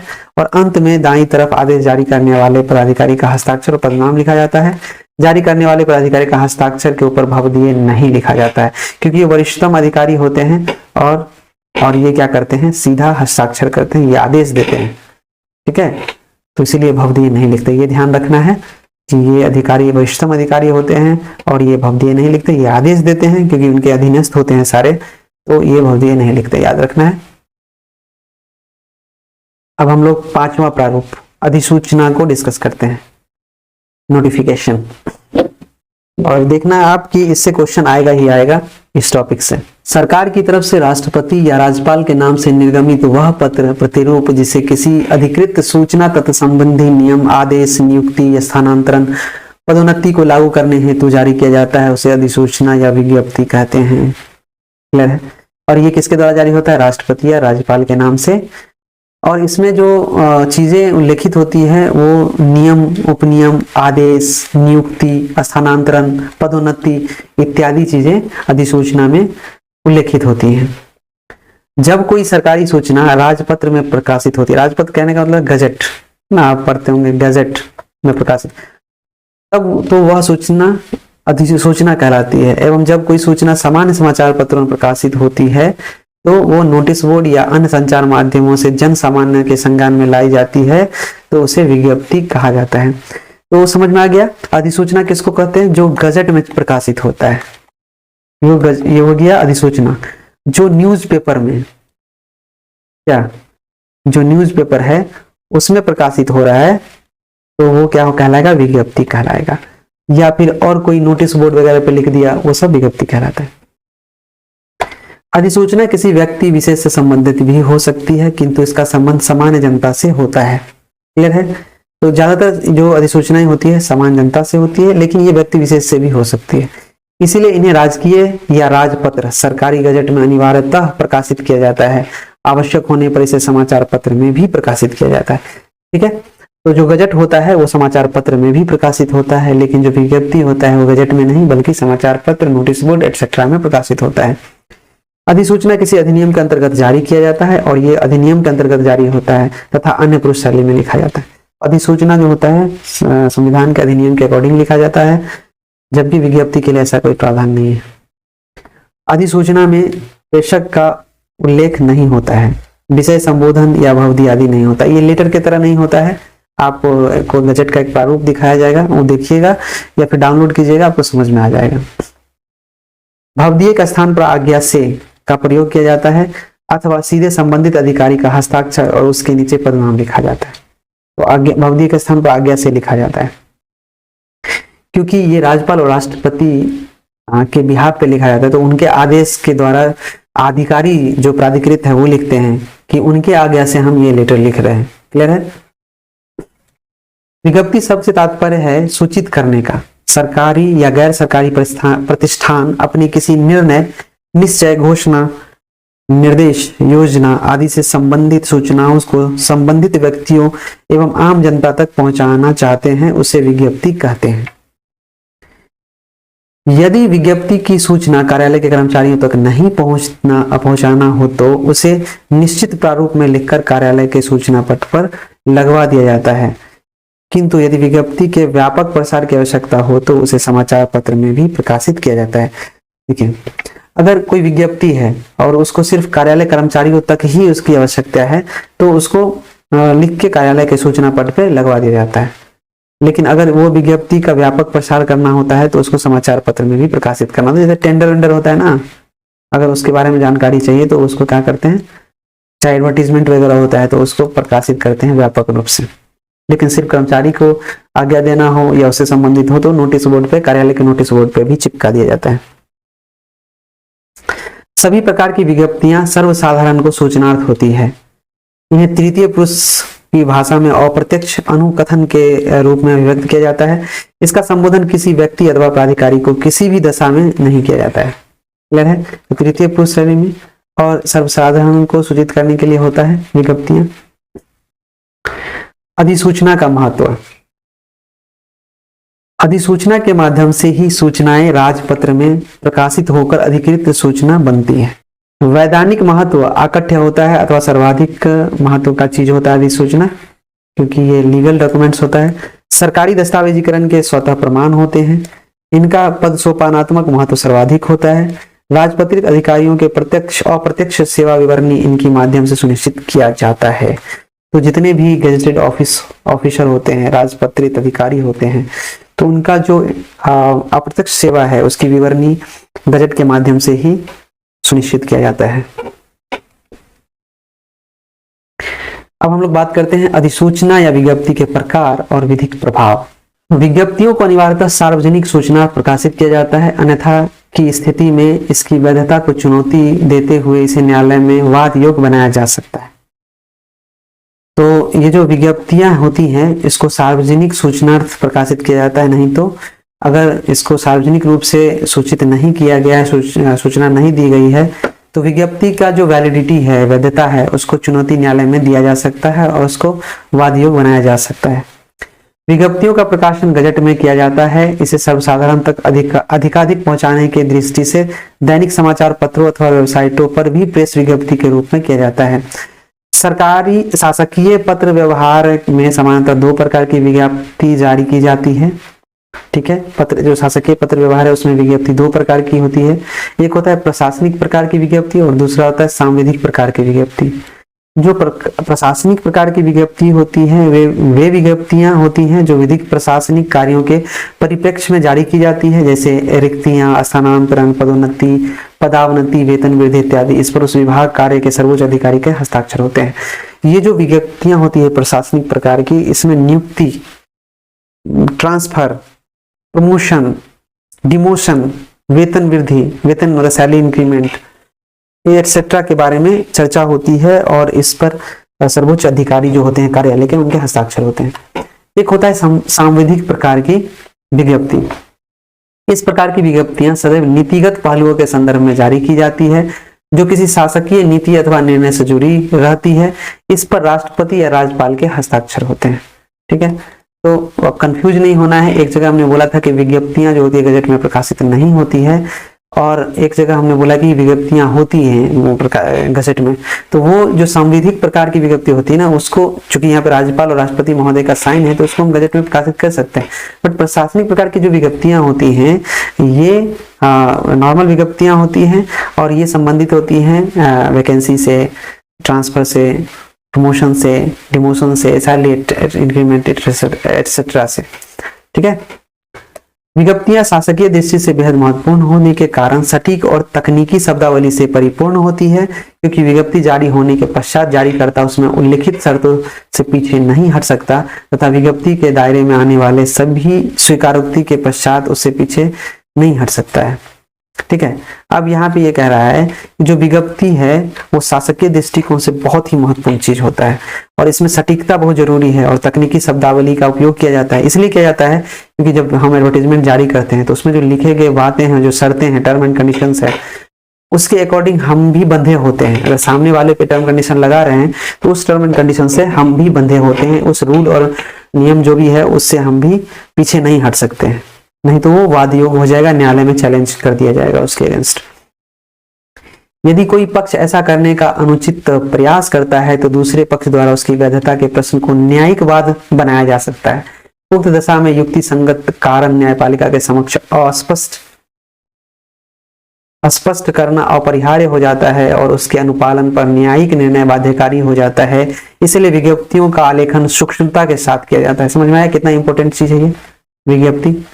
बहुत ही एकदम माइक्रो लेवल पे बहुत ही बारीकी से चेक करके तब इसकी विज्ञप्ति जारी की जाती है, नहीं तो ये न्यायालय का विषय बन जाएगा, फिर विवाद योग हो, फिर इतना न्यूज़पेपर जान ही रहे कितना आज के डेट में सोशल मीडिया एटसेट्रा है जो परेशान कर देगा, कहेगा करप्शन है, भ्रष्ट है, ये है, वो है। इसलिए इन सब चीजों से बचने के लिए, आरोप प्रत्यारोप से बचने के लिए हम क्या करते हैं, सूक्ष्म तरीके से इसके जांच करते हैं और अच्छे से पढ़कर समझकर और युक्ति संगत चीजें उल्लेख करके तकनीकी शब्दों का उपयोग करके हम विज्ञप्ति जारी करते हैं।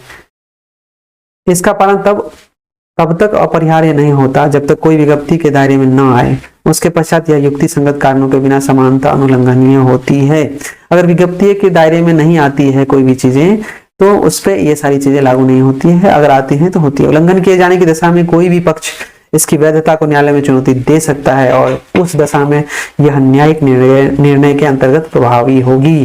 और किसी तरह का विज्ञप्ति में फॉल्ट पाया जाएगा तो उसको न्यायालय में चुनौती दिया जा सकता है। ये भी आप लिख सकते हैं विज्ञप्ति का डेफिनेशन। अब हम लोग यूपीएससी वाले भैया के प्लेटफॉर्म पे आए। अधिसूचना का प्रारूप यहाँ पे देखिए इस तरह का होता है।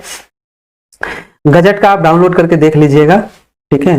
गजट प्रारूप वेबसाइट पे अवेलेबल है, वहां से आप देख लीजिए किस तरह गजट का प्रारूप होता है।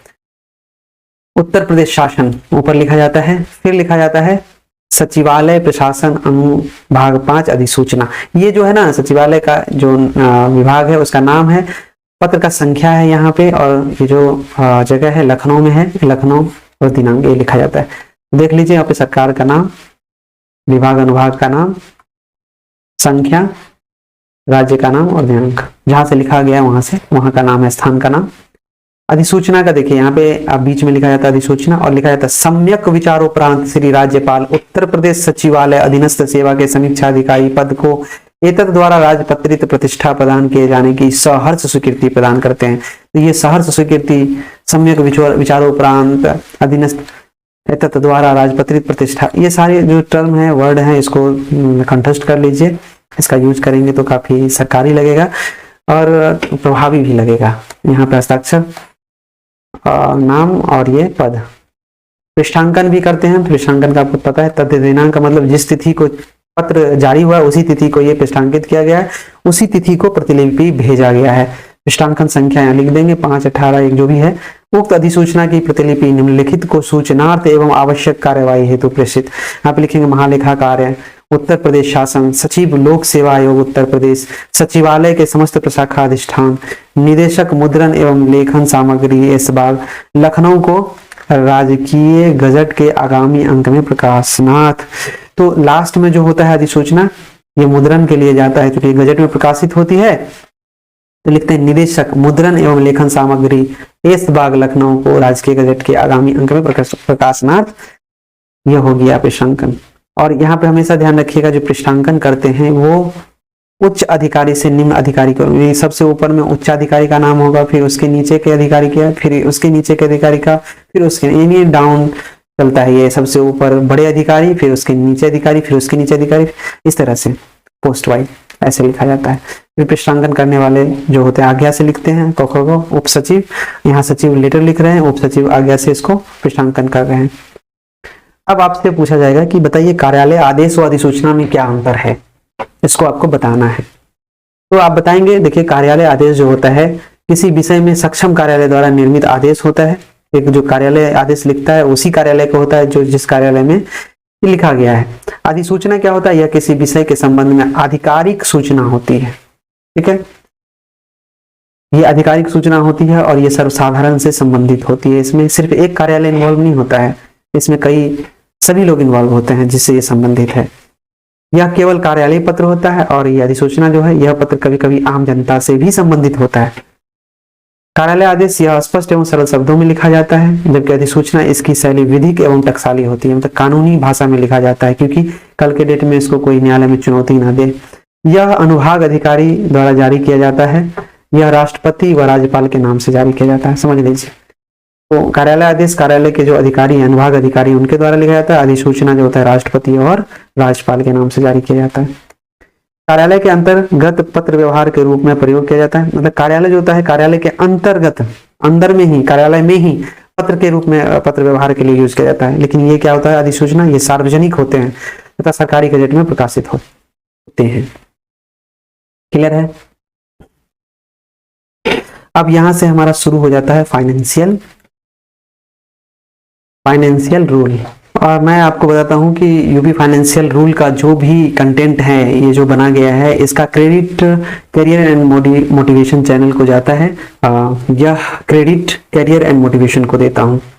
वर्ष 2007 उत्तर प्रदेश विश्वविद्यालय केंद्रीयकृत सहायक कुल सचिव परीक्षा का प्रश्न पत्र, विषय वित्तीय नियम व कार्यालय प्रक्रिया संबंधी मैनुअल। इसमें आपको संक्षिप्त टिप्पणियां लिखने के लिए बोला गया था। कोटेशन एवं टेंडर पे, लेट एवं डिलेट टेंडर पे, टेंडर के बिना क्रय, टेंडर प्रक्रिया द्वारा कंप्यूटर क्रय। वर्ष 2014 में जो पूछे गए प्रश्न है, निविदा सूचना में किन किन बातों का समावेशन होना चाहिए, निविदा एवं कोटेशन में क्या अंतर है, भंडार सामग्री का सत्यापन कैसे करते हैं, टेक्निकल बीड एवं फाइनेंशियल बीड अलग अलग क्यों रखा जाता है, उत्तर प्रदेश शासकीय विभागों एवं उनके अधीनस्थ कार्यालयों में वस्तुओं व सेवाओं के क्रम में जेम के अंतर्गत वर्तमान में लागू व्यवस्था का उल्लेख कीजिए, वित्तीय औचित्य किसे कहते हैं, शासकीय क्रय के समय किन किन बातों का ध्यान रखना आवश्यक है, भंडार के रखरखाव की प्रक्रिया का संक्षिप्त वर्णन कीजिए। ई टेंडर पर टिप्पणी लिखिए, ये भी आपको लिखना है यहाँ पे। और जो संभावित प्रश्न हो सकते हैं, जेम, जीएफआर, जेम पंजीकरण प्रक्रिया, प्राइमरी यूजर एवं सेकेंडरी यूजर, जेम से क्रय की व्यवस्थाएं, रिवर्स ऑक्शन, बीओक्यू, एकल bid, UCBS, EMD, EPVG, negotiation एवं कार्टेलाइजेशन, टेक्निकल बीड एवं financial bid, two bid system, two stage bid, bid security, performance security, OEM and PSC, advertise tender, inquiry, open competitive bid, turnkey contract, running contract, rate contract etcetera. देखिए अब यहाँ पे हम लोग अब विस्तार से चर्चा करेंगे इसके बारे में। 50,000 रुपए तक की खरीद के लिए जेम से सीधा खरीदारी किया जा सकता है। अगर 50,000 रुपए तक की आपको कोई खरीदारी करनी है तो सीधा जेम पोर्टल पे जाइए और खरीद लीजिए। क्लियर है? 50,000 से 10 लाख रुपए तक की खरीद के लिए L1 की आवश्यकता होती है। जैसे ही 50,000 से आप ऊपर बढ़ेंगे और 10 लाख तक की खरीदारी करेंगे तो वहां पे 3 कम से कम कोटेशन आपको जरूरत होगी।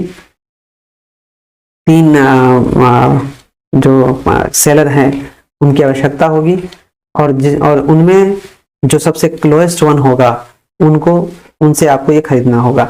आप इसे ऑनलाइन बिड या ओपन जो ईएम चार्ट के माध्यम से खरीद सकते हैं।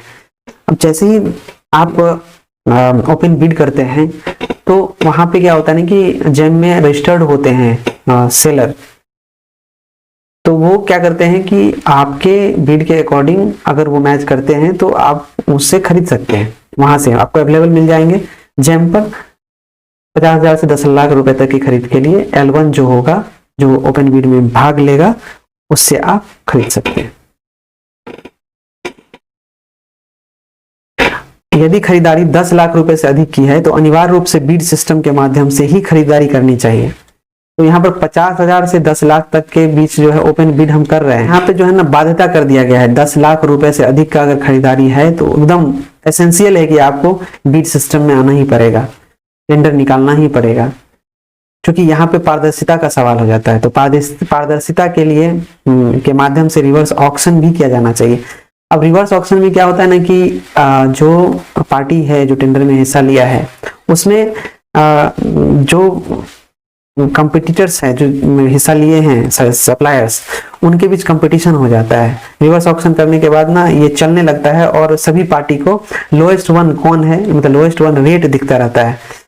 कौन है वो नहीं दिखा है, लोएस्ट वन रेट दिखता रहता है कि अभी इतना सबसे लोएस्ट है। तो ये कंपटीशन का भावना रहता है, तो सामने वाला अगर कोई किसी भी सप्लायर को लगता है कि मैं कैपेबल हूँ इस रेट पे सप्लाई करने के लिए, इससे कम पे, तो वो उससे भी कम जा सकता है। और रिवर्स ऑक्शन करने से क्या होता है कि विभाग को इसका फायदा होता है, क्योंकि यहाँ पे कंपटीशन बढ़ता है, जिससे रेट कम हो जाता है चीजों का और विभाग को इससे ज्यादा बेनिफिट होता है। अब आगे चैप्टर है, ये डेफिनेशन आपको बताना है। वित्तीय औचित का मतलब क्या होता है? वित्तीय औचित देखिए, खरीदारी के अंदर ईमानदारी, पारदर्शिता, सभी विक्रेता के साथ समान व्यवहार करना चाहिए, किसी एक को मदद नहीं करनी चाहिए, ये वित्तीय औचित्य है। यहाँ पे आपको बायस नहीं होना है, अपने सगे संबंधी को नहीं दे देना है टेंडर, ठीक है। जिस प्रकार अपने घर के लिए सामान खरीदने के लिए अपना समर्पण एवं ईमानदारी भाव रखते हैं, उसी प्रकार सरकारी कार्यालयों के खरीदारी करते समय पारदर्शिता एवं ईमानदारी बरतनी चाहिए। यह भी ध्यान रखना चाहिए कि निविदा का प्रकाशन करते समय किसी एक फर्म को लाभ पहुंचाने हेतु निविदा टर्म एवं कंडीशन ऐसी कोई नियम या शर्त न रखी जाए जिसके कारण अन्य फर्मों के साथ अन्याय हो जाए। तो ये तो बहुत ही महत्वपूर्ण पार्ट है भाई, कि आप अगर किसी एक को लाभ पहुंचाने के उद्देश्य से ऐसा कानून नियम, ऐसा टर्म कंडीशन नहीं लगा दें कि और सारा फर्म उस टर्म एंड कंडीशन को फुलफिल या ना करे, सिर्फ एक ही करे, तो ये हो गया कि भाई आप तो उस फर्म से डील कर लिए, तभी तो आप उसके अकॉर्डिंग रूल बना रहे हैं, तो ये तो अन्याय हो जाएगा। तो ये सब ध्यान रखना चाहिए कि जब हम आप टेंडर प्रकाशित कर रहे हैं तो किसी एक फर्म को लाभ ना मिले, एकदम क्लियर ट्रांसपेरेंट कंडीशन रखना है और सभी को समान व्यवहार, समान तरीके से ट्रीट करना है। यह भी ध्यान रखना चाहिए कि कम से कम 3 OEM के फर्म निविदा में भाग लें ताकि प्रतिस्पर्धा बनी रहे। तो ये तो मोस्ट एसेंशियल है, ध्यान रखना है कि भाई वैसे सिंगल टेंडर भी होता है, अगर हम बार बार निकाल रहे हैं और कोई आ रहा है क्वालिफाई नहीं कर रहा है या फिर मिल नहीं रहा है, तो हम रद्द करके, अगर वो हमारे टर्म एंड कंडीशन के अकॉर्डिंग है, तो अधिकारी जो उच्चस्थ अधिकारी है, जो अथॉरिटी है, वो वेरीफाई करने के बाद, संतुष्ट हो जाने के बाद सिंगल टेंडर को भी अप्रूवल दे सकते हैं। बट यहाँ पर ऐसा कंडीशन ना हो, वो रेयरेस्ट ऑफ रेयर केस में ये सब किया जाता है। नॉर्मली हमें ध्यान रखना है कि कम से कम 3 OEM के फर्म निविदा में भाग ले, ताकि कंपटीशन एक दूसरे के में बना रहे और उससे ऑर्गेनाइजेशन को बेनिफिट हो। 10 लाख से अधिक के निर्माण कार्य हेतु अनिवार्य रूप से ई टेंडर की जानी चाहिए। तो पहले तो बोल दिए, निर्माण कार्य के लिए भी और सप्लायर के लिए भी 10 लाख से जो अधिक का टेंडर होगा उसके लिए ई टेंडरिंग की जानी है।